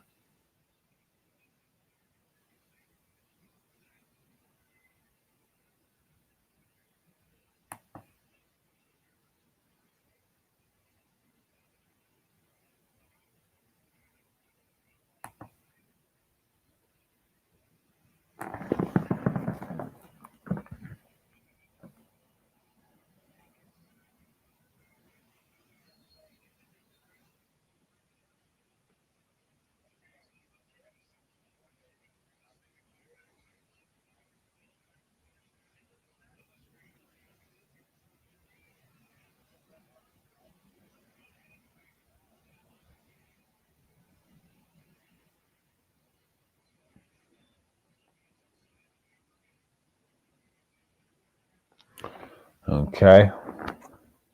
Let's see what's going on here. We'll get back to the minute. Hold on. Okay, good. It's a lot of viewage. Okay. Appreciate y'all. Yeah. I ain't gonna have much. Yeah. Enough of that. I'm not gonna brag. Let's go back to the reading. Okay, 3 years later, Libyans, together with the Meshwesh and 5 other tribes from the west, launched a full-scale invasions of Lower Egypt during Ramesses' 11th year as a ruler. Once again, Ramesses III countered the attack, crushing these opponents as well. At some point during the latter part of Ramesses III reign, there were economic problems. These problems became evident when the dire El de Medina workmen failed to be paid. This led to a general strike, the first in record history in the 29th year of the king's reign. Against the first background was hatched, a plot against the king's files by one of his many queens. One of Queen Tai, she apparently wished for her son called Pentaware to ascend to those thrones, but he was very simply conspiracy. Consider that at least 40 people were implicated to try as a group. Amongst their numbers were harem officials, many of them who were close to the kings. Apparently, not only had they intended to kill the king, but also incited a revolt outside of the palace in order to facilitate their coup. The pilot was seemingly hatched in Parameses, where one of the conspirators had a house, had a house and planned call for the murder of the king during the annual Apet festival of Thebes. Preparation for this included magical spells.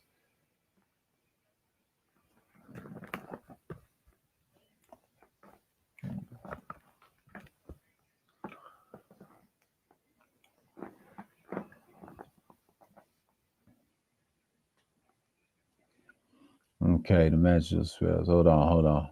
I must have left off.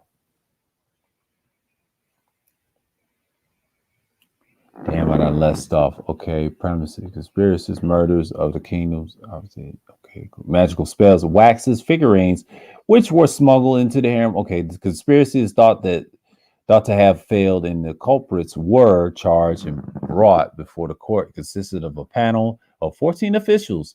These included 7 royal butlers, 2 treasury overseers, 2 army standard bearers, 2 scribes, and a herald. Ramesses III himself most likely commissioned the persecution, but according to the language of papyrus, probably died during the trial, though not necessarily from the effects of the pilot.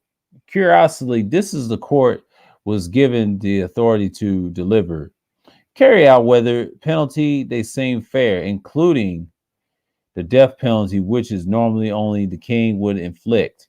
It would be noted, however, the scholars are in disagreement over the events of the conspiracy. Some maintain that Ramesses III was in fact killed by the conspirators, that his son Ramesses IV set up the tribunal, but others maintain that the mummy of the king shows no acts of violence, although all of those involved in the plot were apparently condemned to death, as was certainly the fate of Queen Tai herself, though the record of the actual trial is lost.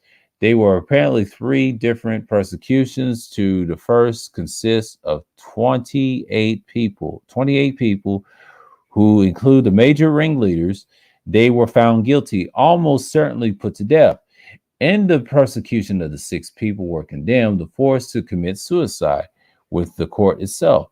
In the final trial, 4 additional individuals, including the son of Queen Tai, were likewise condemned to suicide, though they were presumptively allowed to carry out the act in their prison.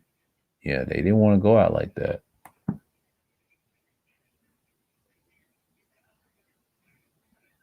There you go. Cosmetic spoons.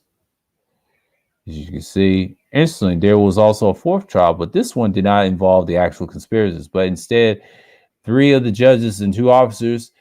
It would seem that this is a curious affair result for accusation that after disappointing to conspiracy commission, they knowingly entertained several of the women involved in the plot, well, as consorted with the general referred to as the pays, though one of the judges were found innocent and remainder of the group was condemned to have their ears and nose amputated. One of the judges named Phoebes committed suicide before the sentence could be carried out. Okay, but at the end of the 20th dynasty, the name old problem came back and caused another collapse, as usual, because it's a weak king. In this case, it is Ramesses VI. After the collapse of the 20th dynasty, the so-called Ramesside kings of Egypt descended into another period of a political chaos. Oddly enough, the groundwork for this collapse was laid by Ramesses III himself. The Harris Papyrus tells us that Ramesses III made a huge donations of land to the most important temples in Thebes, Memphis, and Heliopolis, the Heliopolis, in fact, by the ending of his reign, and the third by the cultivated land belonged to the temples. Of this, three quarters belonged to the temple of Amun at Thebes. Over time, the power and influence of the high priest Amun, which was now hereditary, continued to grow, so that by the time the Ramesses the sixth, who was less than energetic, whoever was high priest, who was in fact the ruler with the patah a little more than the figurehead. After Ramesses II's name Hathor, and who is earlier usurped the former high priest of Amun in Thebes, Upper Egypt, and then made himself vizier as well as divided up Egypt between himself as a man named Samanez, and from the town of Tanis in Lower Egypt. These Tanis was the highest priest of Amun in the victory of Lower Egypt. Together, these two had kept Ramesses VI's seclusion on his estates during much of his reign. Now they rule Egypt. Here we go. Egypt ruling list. I showed you this before. And that's it with number 5. We're going to go with number 6. It's only 10. So the third intermediate period, yeah, they have a hell of a fucking dynasty. This is why I didn't want to do Egypt as much. Yeah, Ramesses the third, and we're gonna get to the Libyans in a minute. They destroyed Egypt. Egypt wasn't the same after that. It was ransacked, integrated, and things like that nature. So and I know people. Yeah, it's an hour. Oh, I can go longer. So let's get right into it.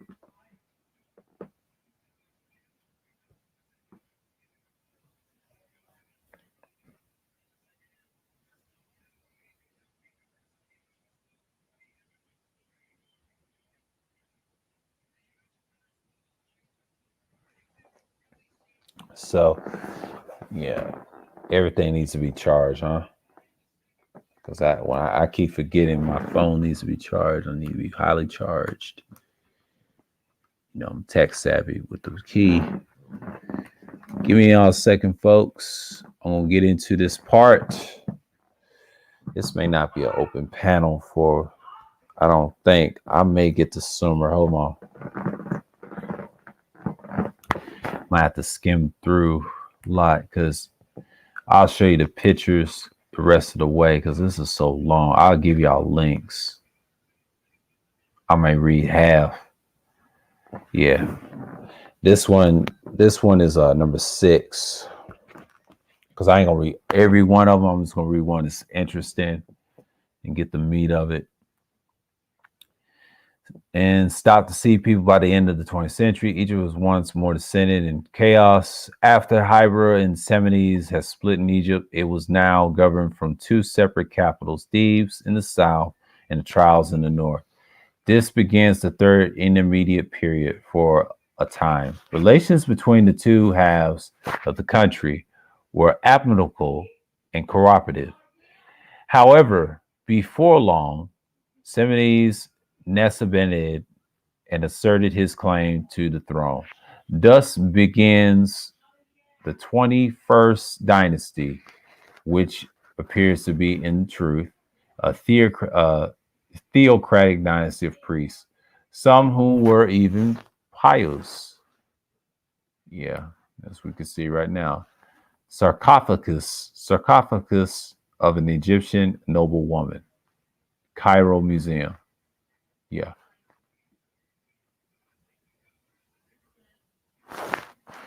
Seminids of his own record could have no legitimate claim to the throne, but so it's curious as to why the royals in Thebes accepted the Santorini and Tanis submissively. The answer seems to lie in the person of Tena Amun, 7 days and wife, who appeared to have been a member of the royal family. She may have been a daughter of another woman named Tenta Amun or something like that, Amun, and who may have been the wife of Ramesses VI, or possibly some other Ramesside king. She was also related to the royal house in Thebes. In fact, some of the later kings of the 21st dynasty appear to have been from the Theban royal family. However, the rule was never centralized during this entire intermediate period. Here we go. And here's this guy right here. Mortori in Thebes, 1255 BCE. And here we go. Yeah. Egypt was a mess. Libyans, the country west of Egypt. Modern Berbers, ancient Libyans known as Libu, Meshwesh, and later as Moors. They said they're Libyans. Yeah, some of the Moors were African. I would say that. Brought Islam in the country. We already know that history.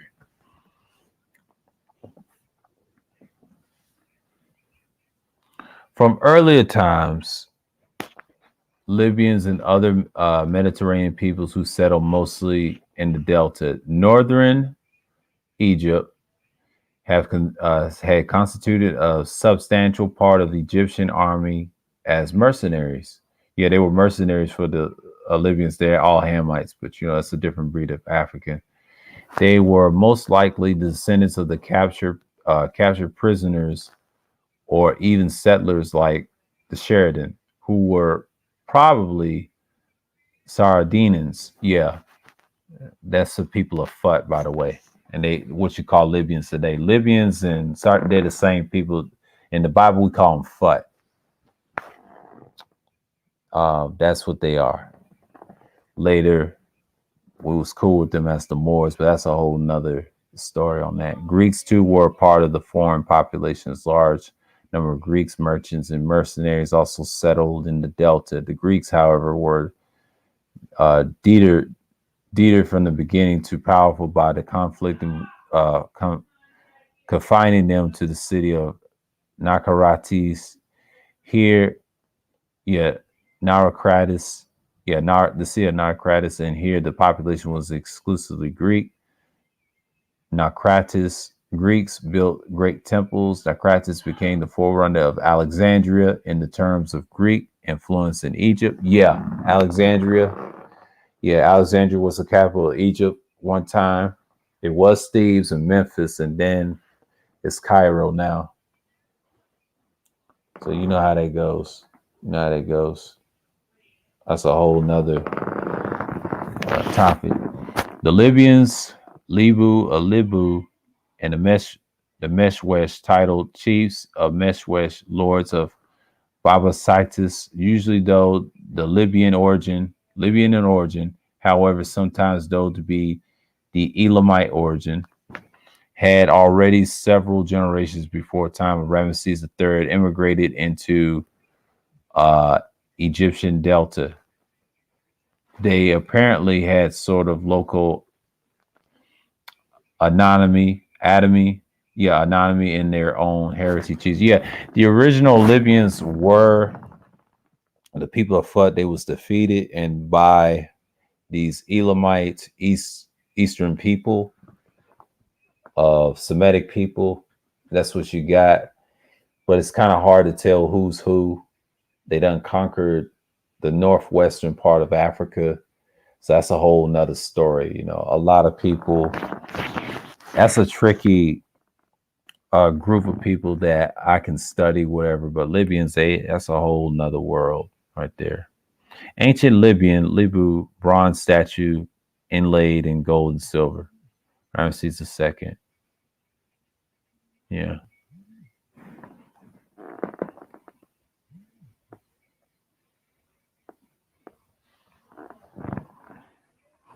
Yeah. Sphinx of Fusness, this first, Third King Dynasty, burial mask. Yeah. Over time, the Libyans powerful had grown so much sooner after the death of Pharaoh Ramesses II. So the Libyans ruled Egypt too. That's deep. Damn, they took over. That's a fucking mess. See, that's the problem with Egypt. It's been ransacked so many times. Libyan general Sheshang, who apparently was the lord of the Bastard. Yeah. Mesh West. Yeah, this is where the Libyans get in. I ain't gonna get into the reading. I may give y'all this link. Hold on. I'll let y'all read the rest for yourself. But I done did enough. I'm trying to get to Sumer so I can talk about it. What's going on, Pastor? Salute. And man, it's just that's just crazy. They get into this stuff already. And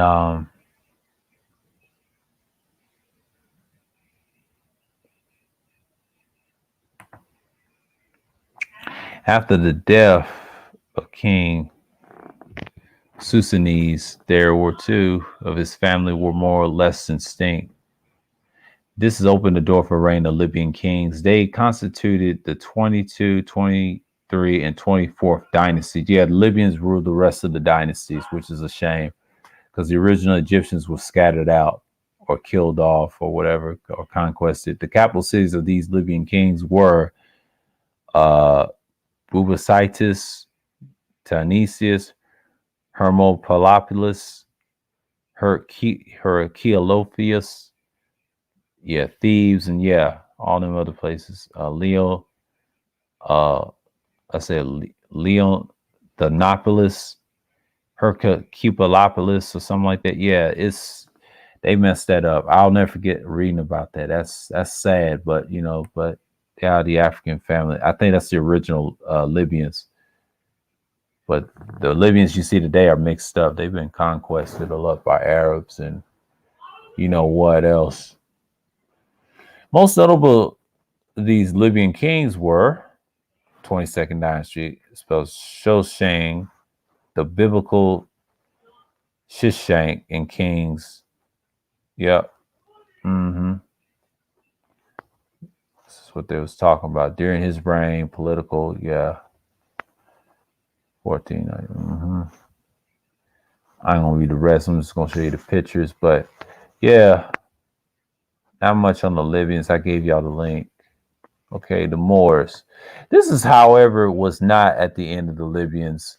In 1711 CE, a Berber army led by General Tariq Ibn Zaid invaded Iberia, Spain, overthrew the Visigoths, the Western Gauls, who were one of the two main branches of the Gauls, and Eastern Germanic tribes, who over the period of one of hundreds of years have migrated from Eastern Europe through Greece, through Italy, and finally down into the Iberian Peninsula.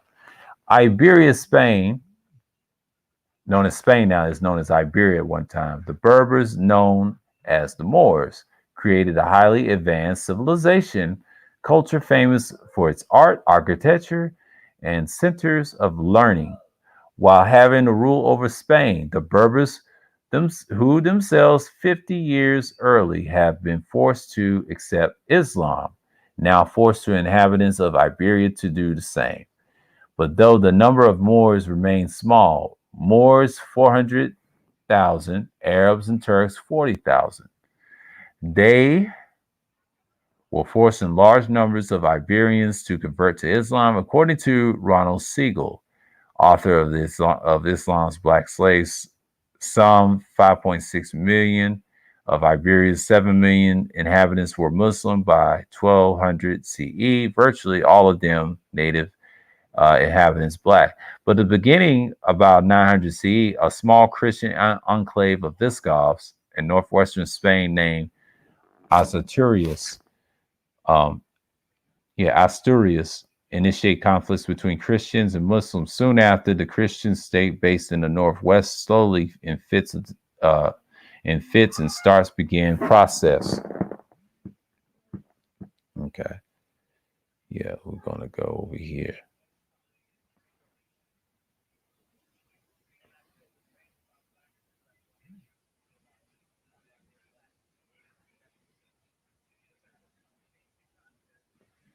Yeah.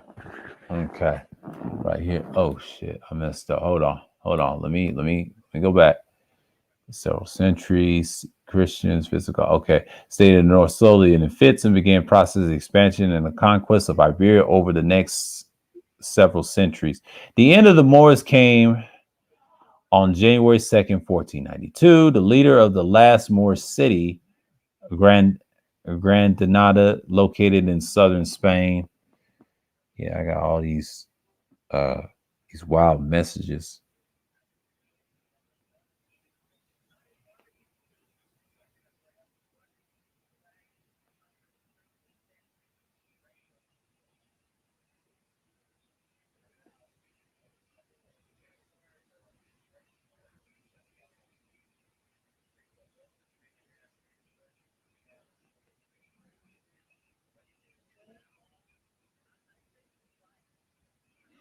But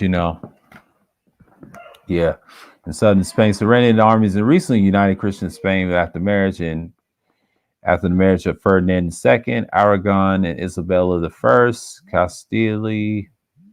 Castile, and the remaining of Muslims and Jews were forced to leave Iberia and die or converted to Roman Catholic Christianity or Roman Catholicism. Yeah, what you got now. And early in the Renaissance period. 1480, Isabella and Ferdinand had instituted Inquisition in Spain, but the Inquisition was aimed mostly at the Jews, they say, and Muslims who had overtly converted to Christianity, but were thought to be practicing their faith secretly, known as respectively as Moranos, Moriscos, as well as the heretics who rejected Roman Catholic orthodoxy or Roman Catholicism, they would say, and then the persecution of these Muslim populations and their massive exodus, and at the time of Catholic conquest, just like the Roman conquest, the Jesuits, in the second part of the 15th century, and considered the main reasons why their numbers shrank so greatly by 1600. No, this is known for the Jews of Spain, blah, Turkish, Atlantic slave trades, Portuguese, we already know about all that. So enough of that. And here's the Nubians. We're going to read about them. I got a mess on here.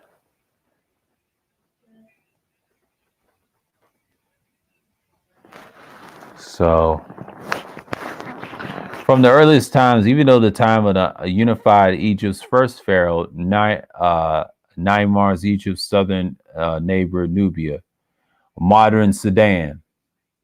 So, modern Sudan, what you have is Nubians. Most Sudans are descendants go back to Nubia.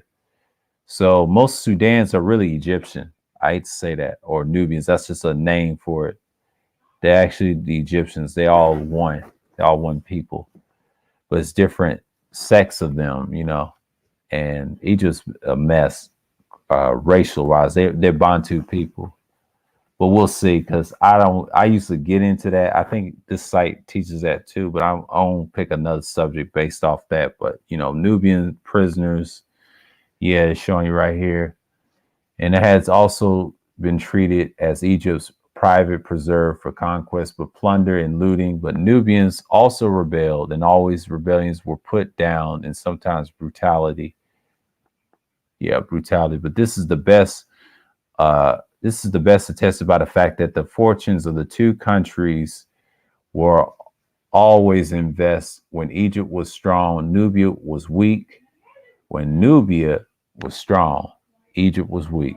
Yet, at the same time, Nubia's culture was pretty much the same as Egypt's. Nubians were valued members of the Egyptian army. They were part of it in the culture. They known as Sudanese today.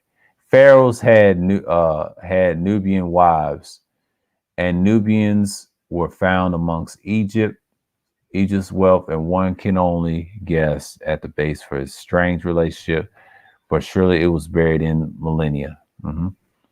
That's what happened. That's the Nubians.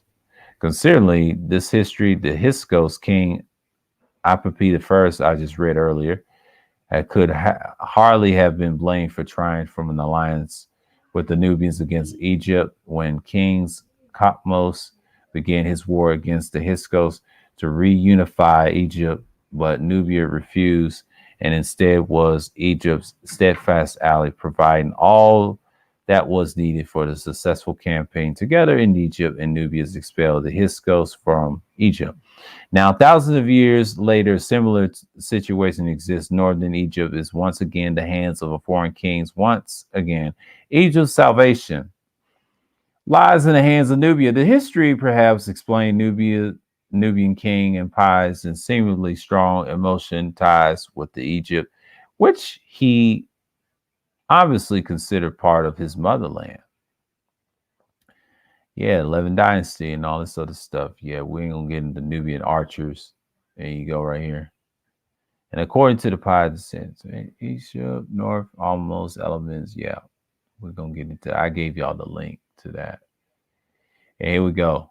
Pharaoh Sabaku, 700 BCE. Prince Harakamed, High Priest Amun, and Thebes. Here we go. Yeah. It's a little different now.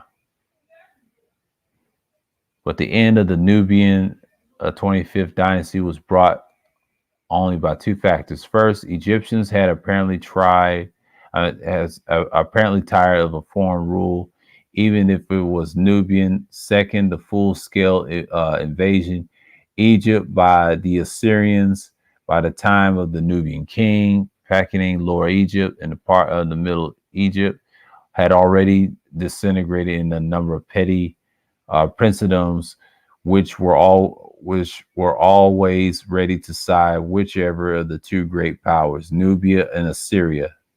Mm-hmm. Yeah, this is when a culture kind of was destroyed. That would be more likely to leave them with their independence. Yeah, unknown Egyptian family. You see that. Here's the Assyrians. We're going to get into that.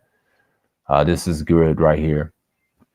That's why they have the Egyptian enclaves on.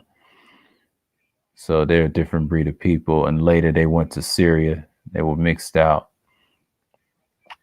Smoldering hostility of the two great powers flared up afresh under the Assyrian king Sennacherib 705 and 681 BCE, which is the third campaign in Canaan.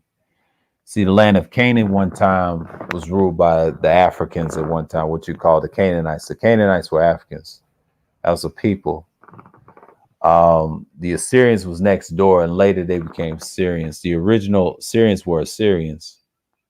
They was wiped out and mixed out with the sea people. So, you know, it's a lot of people's mixed up in the world, but the originals, they somewhere off coast on the islands as tribal people now. It's a mess. And when you read this type of history, it's interesting that the cultures back then, they exist, but now they're so lost in war and conflict and despair. So we're going to read about this Assyrians and get our take on it. Sorry, suggestion, subjugation of the Phoenician coast towns. Trouble had arisen far south, however. The people of the Philistine city of Ekron had expelled their king, King Patty, on the account of his loyalty to Assyria. But Hezekiah of Judah, who had received and imprisoned him, because after an appeal to Egypt for help, the armies met to Elekha, and a great defeat was inflicted on the Egyptian and Nubian forces. But the throne was restored to him. Many towns of Judah were ravaged. Through Jerusalem was not taken. That's fact. That's in the scripture. It was not taken because it was a strong people back there. To avoid this, Hezekiah submitted to pay a heavy tribute. Yep, he bought his way out of slavery. That's why. That's in scripture too. I forget the name of the scripture in the Bible. They mention that in the Torah or the scripts. Okay, that's a whole nother time. Upon to the death of Sennacherib and his son Ashur-haddon, 680 and 669 BCE, became Assyria's king. At the beginning of his reign, Armenian tribes were still allied with Elam against him. Yeah, Armenian tribes were still Elam against him. That's like East Indians and things like that. The Elamites, known as East Indians, what you got there. But Urataku of Elam, and later known as East Indians now, 675, 664 BCE, signed a peace treaty and freed him from campaigning there. This spelled trouble for Egypt. That's the Assyrian soldiers from the palace of Nevi, 668 BCE. Here you go. And, the coast is coming in, and is Assyrian king Assur-Adon. So, yeah, they did some damage, but I ain't going to get into this long reading. But, Pharaoh, 25th dynasty, yeah. It's awful, man. I'm just going to show you pictures. I'm going to read that long reading right there. But, I'll make sure I put it in the chat of the live stream of Assyria. So, and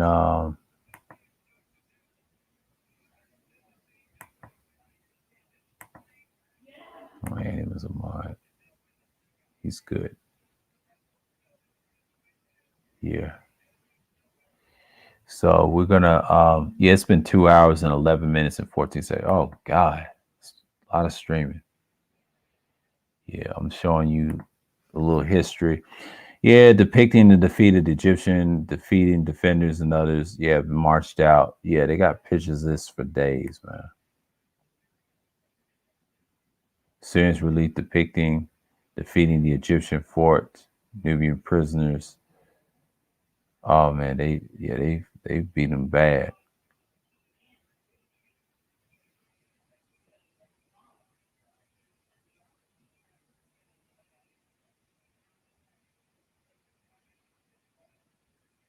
Yeah, they killed the Egyptians off.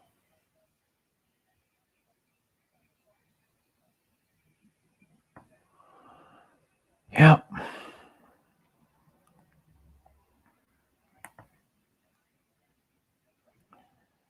The beginning of the end. First whites in Africa. Pasmek the first, upon his death, recognized by his Assyrian overlords and the king of Egypt. Yeah, Assyrians. Yeah, this is when people invaded.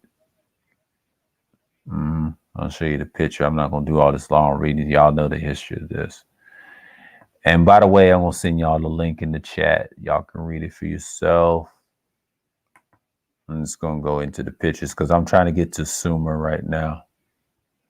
Because this is the meat of it, of the crux. So when you get this, paste, I'm going to hit it right here.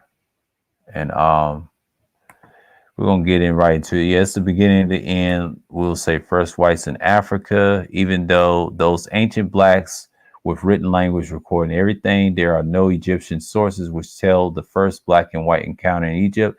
If the writings still exist, they are being withheld by whites. Yeah, for good reason. And there were accounts for the first black and whites. Herodotus, the book, The Persian Wars, written 440 BCE. He says there's the writings that told him. Yep, the Greek Egyptian encounter, yeah. The white Egyptians and all that other stuff, yeah, at least. And then you got the book 2, Pasmek, yeah. This is where they get invaded by the Assyrians and all that other stuff. 26th dynasty, they have so many damn dynasties, it ain't funny. I put the rest in the chat. Here's the brothers, Amenhotep, New Kingdom. Yeah, man, there's the Greeks. We'll get into it.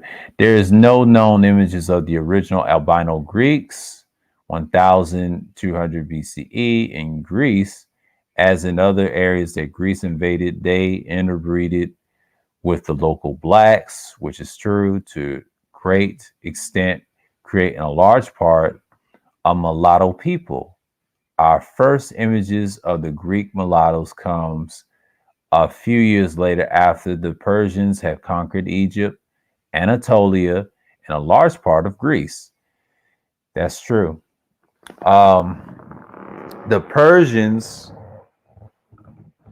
did conquer what you call Greece. Before it was called Greece, they conquered them. They were dark-skinned people. They Elamites. They did conquest Egypt, and that's why the Egyptians look the way they do in other dynasties.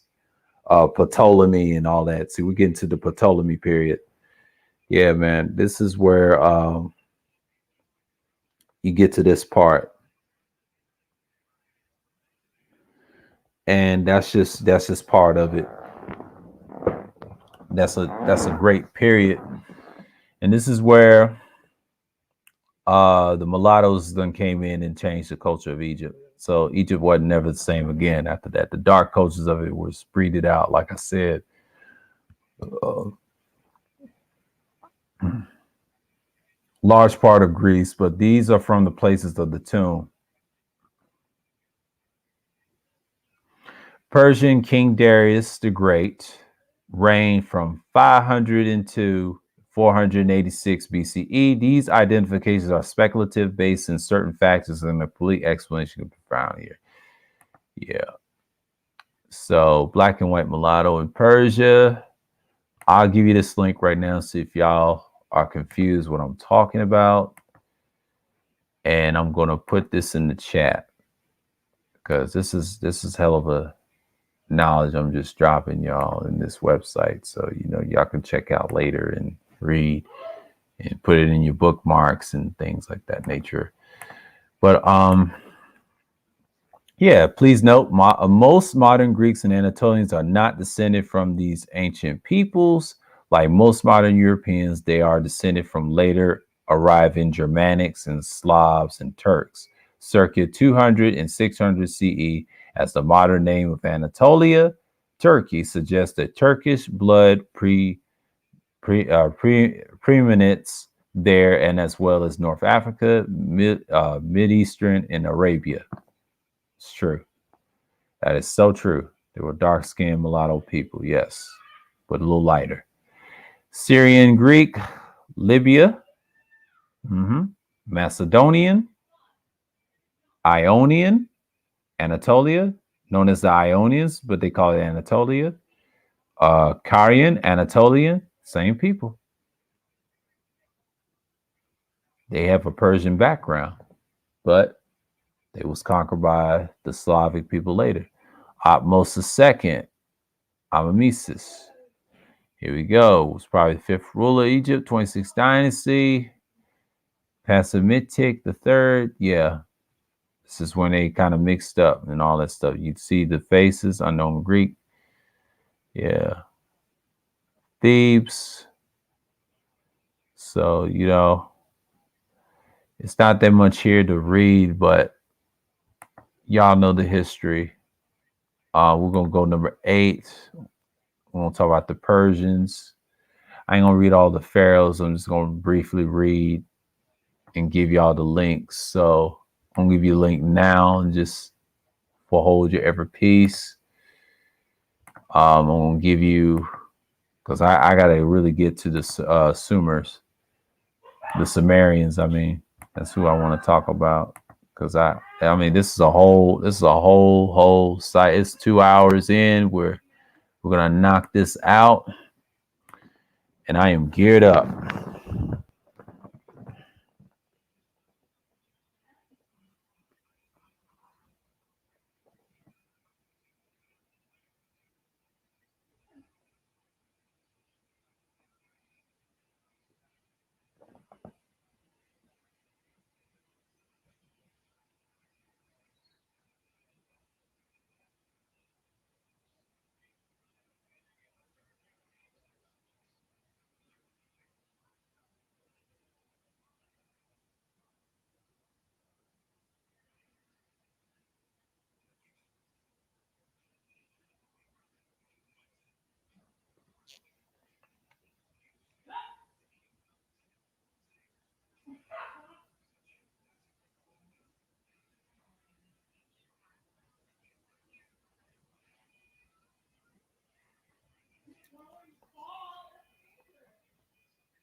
Yeah, man.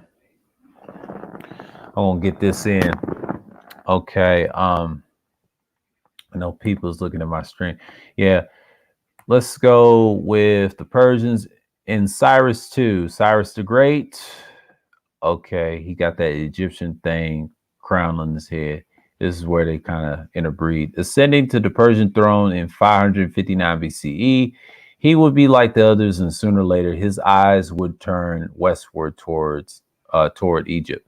And is so it was that Cyrus, by the time of his death in 529 BCE, together with his son Cambius II, he had already completed their plans for a successful assault on Egypt. So after Cyrus had died and Cambius had become king, Cambius launched his invasion of Egypt, and it was indeed successful. The Persian kings constituted the 27th dynasty of Egypt. However, over time, dissension at home among the Persians, various Persian palace intrigues provide an opportunity for Amatrios and to take on the throne of Egypt.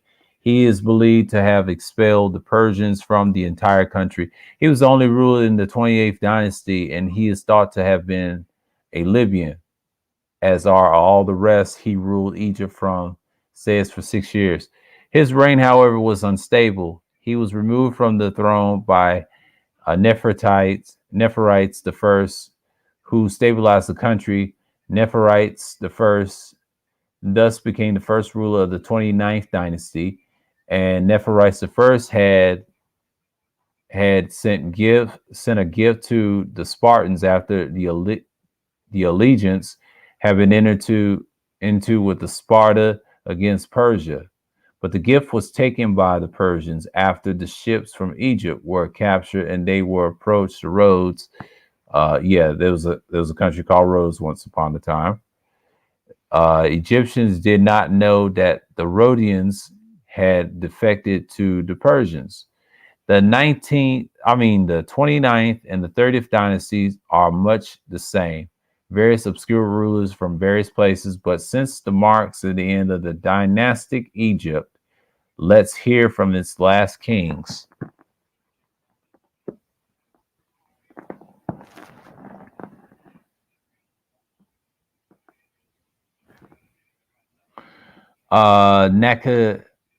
Nekhanibu the first was the first ruler of the 13th dynasty, was the general of Septimus, and he thought he was related to the family of Nephris the first. He imposed heavy taxes on the people of Egypt in order to finance Egypt's war with Persia. In the spring of 373 BCE, the Persian army moved in and attacked Egypt, but they got as far as the Mediterranean mouth of the Nile. But the two commanders of the Persian forces could not agree on their strategy. As the time passed, the Nile rose and flooded in the Delta area, making the march of the southward impossible. But the Persians abandoned their efforts and left. Egyptians have successfully turned back Persians with a little help from the Nile, but the peace was reestablished.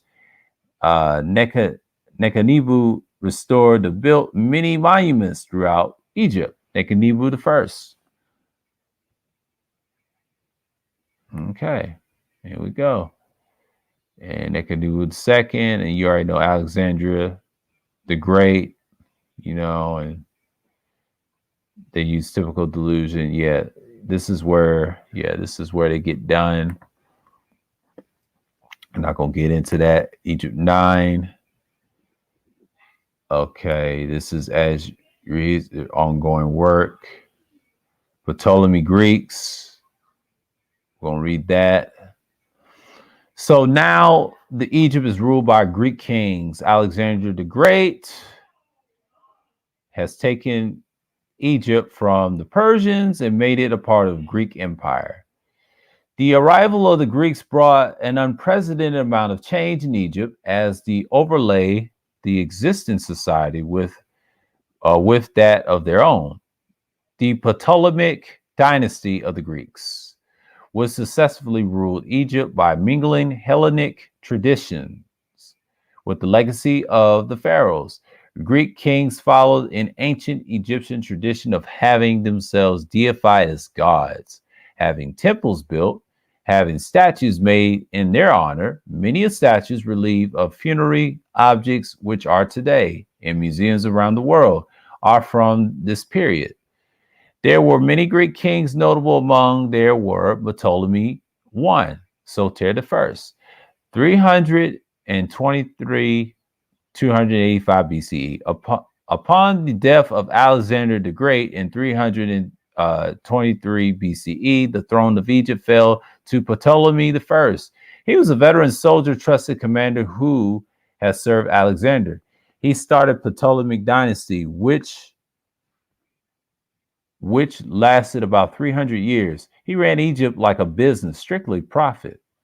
Yeah, this is Ptolemy I. The statue of Osiris, Ptolemaic period, 332-33 BCE. Large statue of Osiris from the late period was placed in a niche of a crypt. Yep, impressions of black glass. Yeah, you already know. Greek making an offering to the gods. Wooden statue of a Greek pharaoh. Yeah, you already know. Ancient Egypt under Greek and Roman rule. Yep, university. It's a long read. I'm not going to get into that. So you already know the history of that. Roman, Cleopatra, Ptolemy II, the Romans. That's a whole nother world. Yep, the Dark Romans and all that. Yeah, Ptolemies and yep. And that's it for that. I'm gonna give y'all the link. Hold on. To Egypt. Y'all can read Egypt for yourself. The brother's gonna send you powerful links. Oh, not a problem, man. Anytime. That's what I'm here for.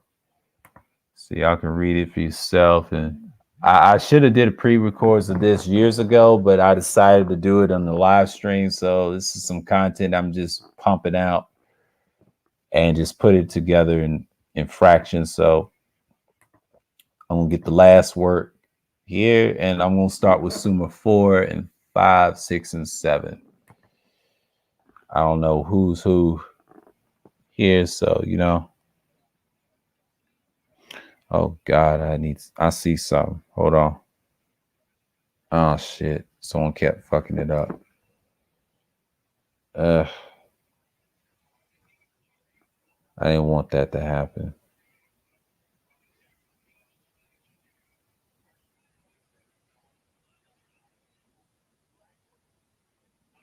Hold on, someone threw me off. There we go. Always get this. They kept throwing me off here. You know how it is. Yeah, I had like a little message. Hold on, y'all. Okay, Egypt 10, final one. So now in Persia, New Persian Dynasty, Sassanians have ascended to the beginnings of the great wars against the Romans. Because the two great empires were equal strength, it was not possible for either side to gain the decisive victory. So for year after year, the battles raged, and the two sides became weaker and weaker. Yeah, Rockleaf, Roman Emperor Valerian captured by Sapar I. I talk about this in my old pre-records, and yeah, Valerian and all that, you know, the Moors and all that Coptic period. And yeah, this is some good stuff. Yeah, it's a little history, Muslim schism, and this is where all the Arabs and Turks then come in and conquest the Moors. And you know, I'm gonna give you, yeah, Turkish Sultan, and yeah, they done did damage to Egypt. So this is the last link of Egypt. Let's start with Sumer, and I'm gonna give you this one as well. Ain't that much to me to read. This is giving me an easy skim through. I'm just gonna hit the paste, and voila.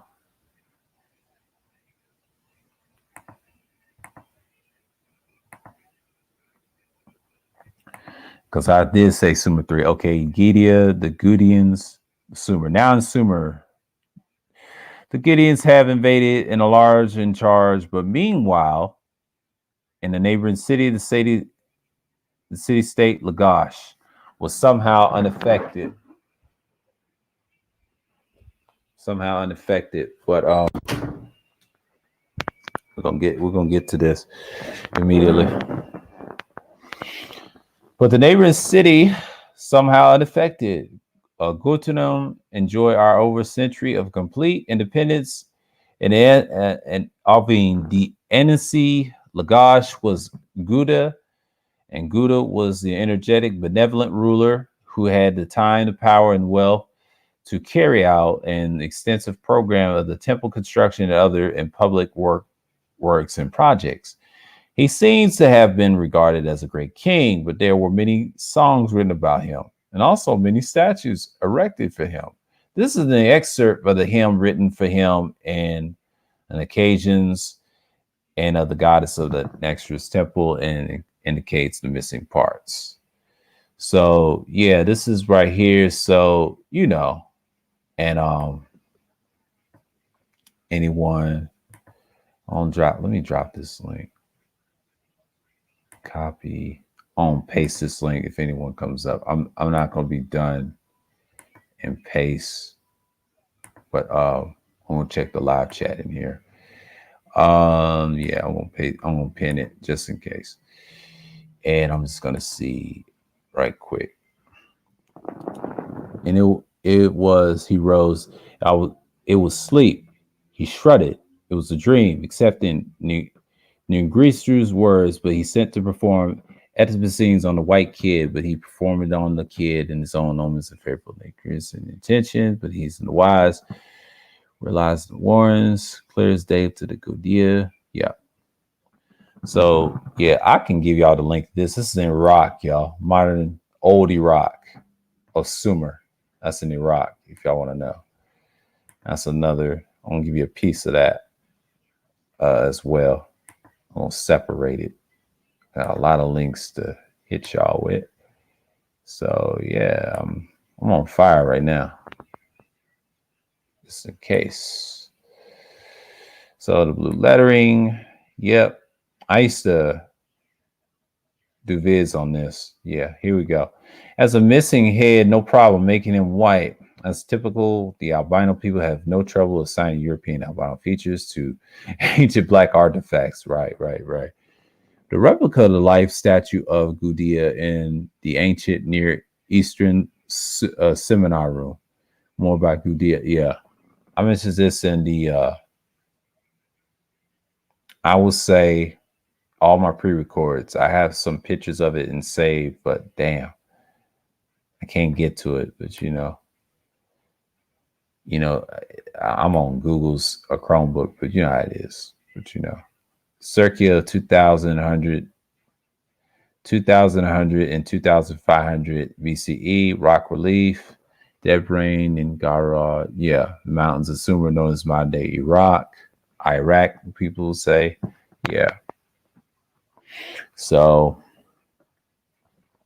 the Elamite king, yes, Sumer, and King Namun. I've mentioned this before. I'm going to show you pictures. I ain't going to read much because I mentioned this in my old pre-record, but this is kind of like, yeah, it mentions how many years. It's a law code. If y'all want to read that, I'm going to put this in the link. But this is y'all to see and copy, get the meat. And yeah, man. I'm just gonna put this out here. I know people is looking at this stuff, but yeah. It's got the laws. Is it real or fake? King Sugi. Yeah, I mentioned this before in pictures and things like that. And then you have, this is Sumer, the Amorites, Sumer, and the Akkadian inscriptions, the latter part of the 3rd millennium BCE, referred to people called Mar-Tu Sumerian or Amaru Akkadian, later called Amorite. Yeah, the Amorites. These seem to have been the nomadic desert people who have moved systematically in from the west. Their homeland was northwest of Sumer in the area stretching from the west bank of the Euphrates River On westward, along in the northwestern fringes of the Syrian desert, the Sumerians called this land Tidnum. From the early part of the second millennium BCE onward, these people became more aggressive. These Amorites were already well known to the Sumerians. They describe them as people who not grain and do not live in houses. These Amorite people will come to have a great impact in the Mesopotamia and Egypt, where they will become known as Habru or Hebrew. Now back to our history. That's what this guy was saying. So, he's preaching the African stuff, but it's cool. But he's a good scholar. He's teaching world history, but everybody's got different beliefs, but that's a whole nother topic. Now, Elam, I will do a series on this separate series of Elam. This ain't gonna be a long stream. I will do a stream on that separate. I will do that. It's like a pick-me-up stream. Now, Canaan, that's a whole stream itself. Yeah. I'm gonna stick, these two will be the next, but this one I'm gonna have a separate stream on a weekend so I can just dump it in ancient Persia, modern Iran. This is Iraq right now, so we're gonna deal with Iraq or Iraq. So the Sumerians. So yeah. So what time of hours we into? Yes, 2 hours and things like that. And yeah, man. I know people are not coming up, but that's good. I just put the link just in case y'all want to come up. We can discuss. We can do it.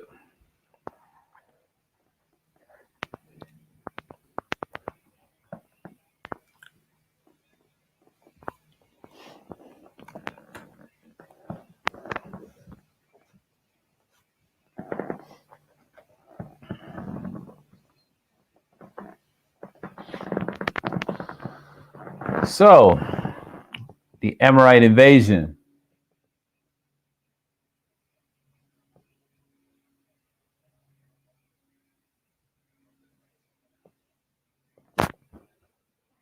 After Sugi died, his son Sushan, 2038 BCE, became king. He also had himself deified more wars or fought with the Amorites.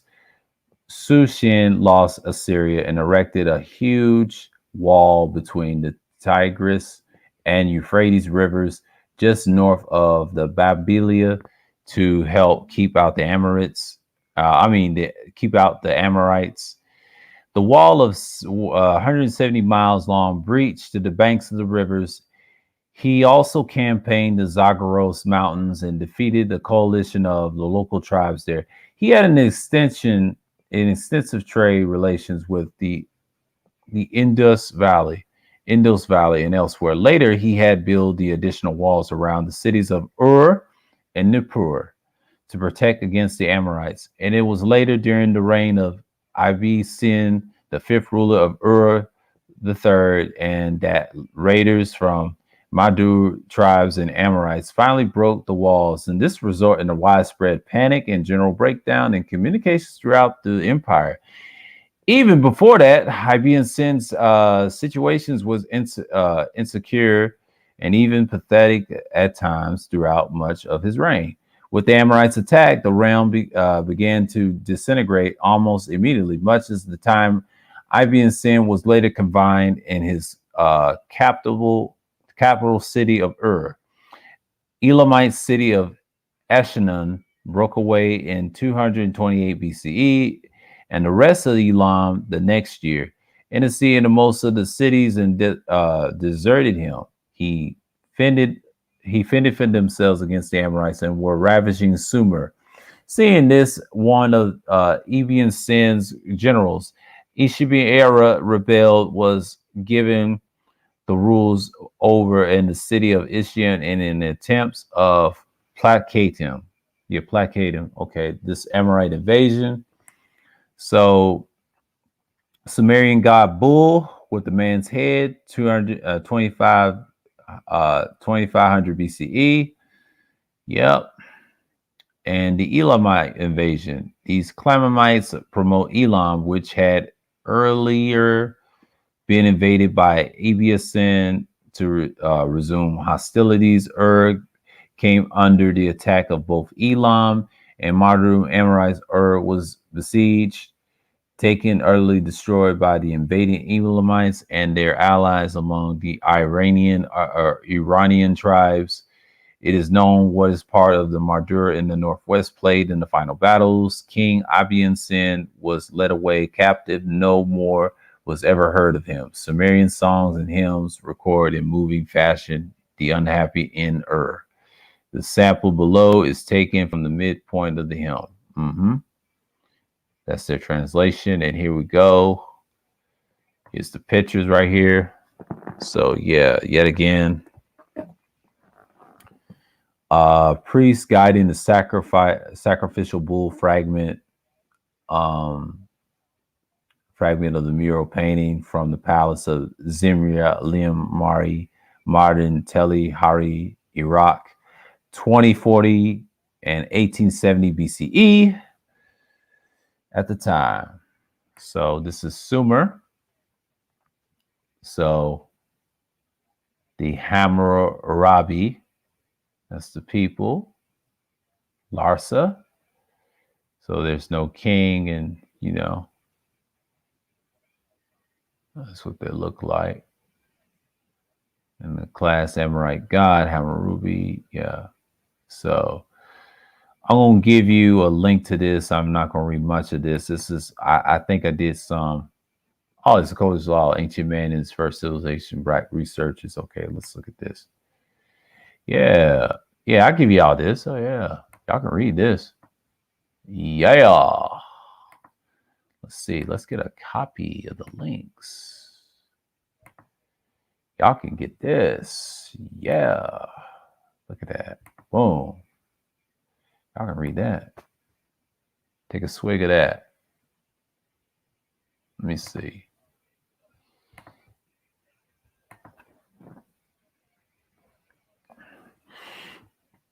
So yeah, they did that little history.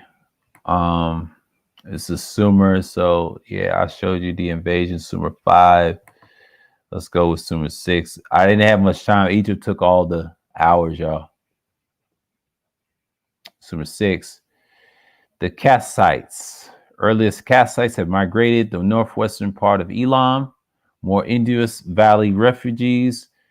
By 1800 BCE, they begun westward movement towards the Mesopotamia from Elam. They're at the first tribe making a war, but after their defeats by Samson, Zuluna, Aspasia, they instead quietly filtered in Mesopotamia and established their own towns and the principalities. With the fall of the Amorite dynasty, the Hammurabis, and they found their opening and were able to gradually take over the whole Mesopotamia. It was the Kassite king, Lambricius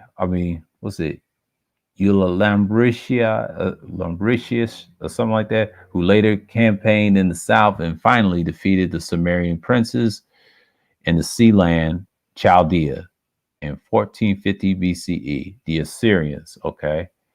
They all came from Mesopotamia and then later became Syrians. Okay, let's pause now to introduce the Assyrians. The Assyrians were people who lived in the northernmost part of Mesopotamia. They were known as the Assyrians and later became Syrians. Although their history, they had tried to establish their own kingdom. Each time they tried, they were beaten down by one of their stronger neighbors or even some new invader. During the Amorite dynasty of Hammurabi, they have been brutally repressed. So when Hammurabi dynasty collapsed, they rebelled and declared independence.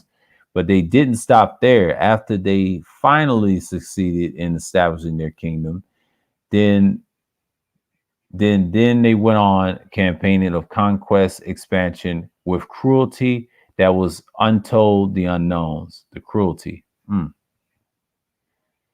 Yeah, they was vicious. Yeah, Neo Assyrian Empire. Yeah. Yeah, Mesopotamian and all that. Yeah, that's a whole nother. Oh, they took the pictures. Yeah, they wouldn't show up. Okay. That's the Assyrian art. Yeah, we see this right here. There you go, right there. Much has been made the Assyrian prince hairstyles. They still count black hairstyles, but witches produce waves and curly ends with larded down. Yeah. So yeah. Uh-huh. Assyrian soldiers. Yeah. You see it right here. Yeah. Sumer and all that. Yeah. Nebuchadnezzar, King Nebuchadnezzar the first. You already know about him. I talk about him a lot. Armenians, Chaldea, the Sea Land, King Hazael, King Hazael, and yeah, so it's the reliefs. So yeah, the Assyrian foreman and all that. Yeah, I can give y'all the link of this. So yeah, y'all can let's eat the meat of this. So I can give you Sumer 6 and number 7. Hold on for a minute. And what's going on, AB? Salute. Let's see right quick. And that's it. So yeah, man. I just did it right quick. Just gonna hit this off right here. Okay, we got Sumer and the Chaldeans. Meanwhile, the Sumerians, now called Chaldeans, who inhabit the coastal area of Sumer near the Persian Gulf, have been nearly entirely pacified by the Assyrians. So you know how that goes. And let's see. Persian Gulf entire. Okay. Yeah, Marduk, Athenia, biblical. Yeah. The Chaldeans, they regained, 722 BCE, 710, 703 BCE, 702, was Chaldean prince who usurped the Babylonian throne in 721 BCE. He maintained Babylonian independence in the face of Assyrian military supremacy for more than a decade. Sargon II suppressed the allies of Marduk, Apia, Adenia II, Ariam of Israel, and eventually drove him from Babylon in 710 BCE. After the death of Sargon II, Marduk, Aplia, Adenia II returned from Elam, igniting all the Armenians and Babylonian into rebellion. He was able to enter Babylonian and be declared king again, but 9 months later, and he was defeated near Kish, but escaped to Elam and he died in exile then a couple of years later. Okay, this is the Chaldeans. This is their little thing. So yeah, this is their little pictures. The Chaldean king of Babylon, Marduk, right here. So, I'm trying to see, did y'all get that link? Or was it yeah, I'm gonna check and see if y'all check that. So let me put this in here. I think that was 6. I'm gonna copy this link. Hold on. Put this in here real quick. Because one thing I can tell you, this is the last part I'm gonna do right here. I did a whole Egypt, probably half of 2 hours. It's almost 3 hours, but a wealth of links I put out in the history and just explaining from this website by the scholar. And then this son of Sargon II, we just mentioned him. I ain't gonna read much of him. You can read that for yourself, but yeah, it explains the problems of Babylonia. We'll skip through the Assyrians. I get to the picture. Here's a Phoenician man and his ships, Assyrian kings during the war against the Chaldeans, Persian Gulf. Yeah, I'll talk about Elam in a whole nother subject by itself and stick with it. And then you got while the Assyrians were busy in the Persian Gulf and the Elamites, yeah, northern Babylonia, and yeah, it's the best, man. There were people at once upon a time. Chaldean close up, Chaldean close, yeah. Persian conquest. So yeah. So that's it with the topic. I just showed you and I add the links in here, and this is like I did both of these for like almost 2.5 hours. I did this like almost like 2 hours of getting to the meat of the Egypt. So I did 4 from 7. Now I got to do 2 to 5 in the next one. And Elam, I'll try Elam again. That'll be a whole nother topic I'll get into. So yeah, man. Stream has been good. Add the links. We'll see what's going on. And yeah. Yeah, man.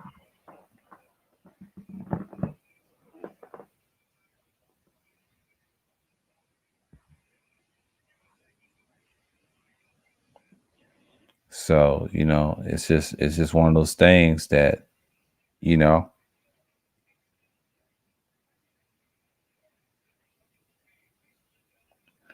so yeah.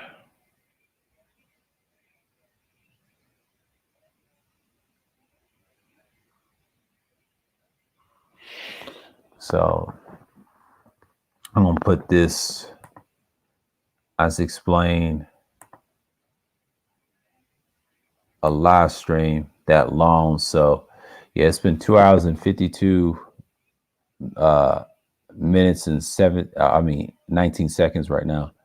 But yeah, I just had to show you that little bit of history of the Sumer and the rest of Egypt and the Egyptian history that I did. I did a part 2 called a part 1 is called the world history, but this is part 2 of that as well.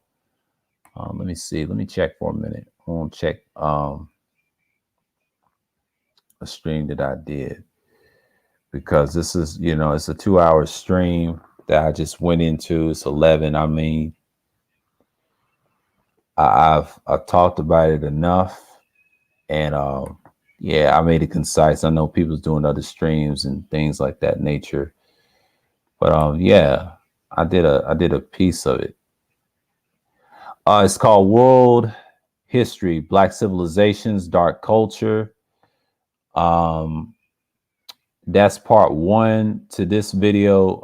This stream. It's called Black Civilizations 2. So it's just one of those things that's what you have. So yeah, it's a whole nother story.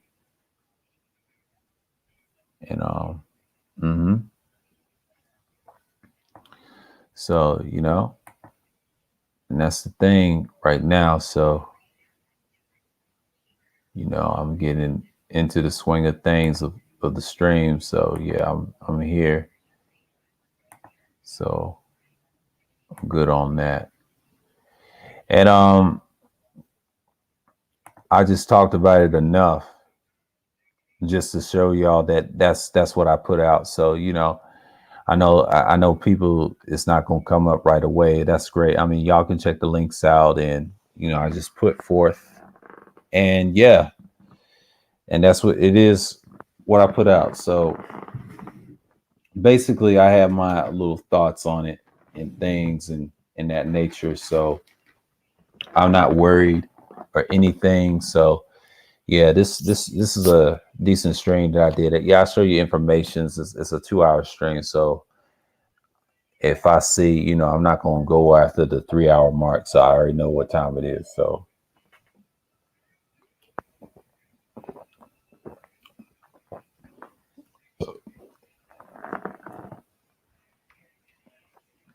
And that's just what it is. So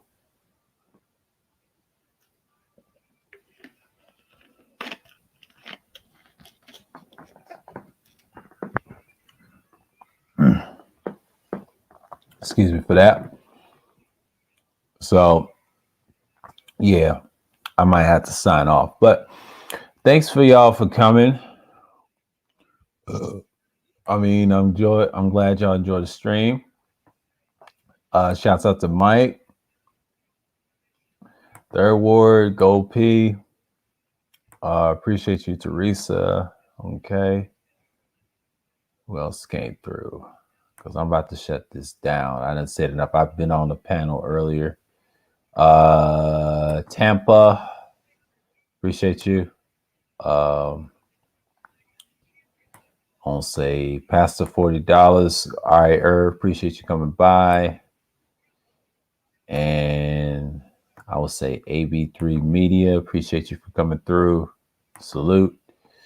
Yeah, so with that, I just want to close this out. Like the Black civilizations, I talk about Egypt and Sumer. I put all these links in the chat. You can check out. You can put it in your bookmarks or save it, whatever, the links, so you can read for yourself. So I'm signing off. Peace and shalom.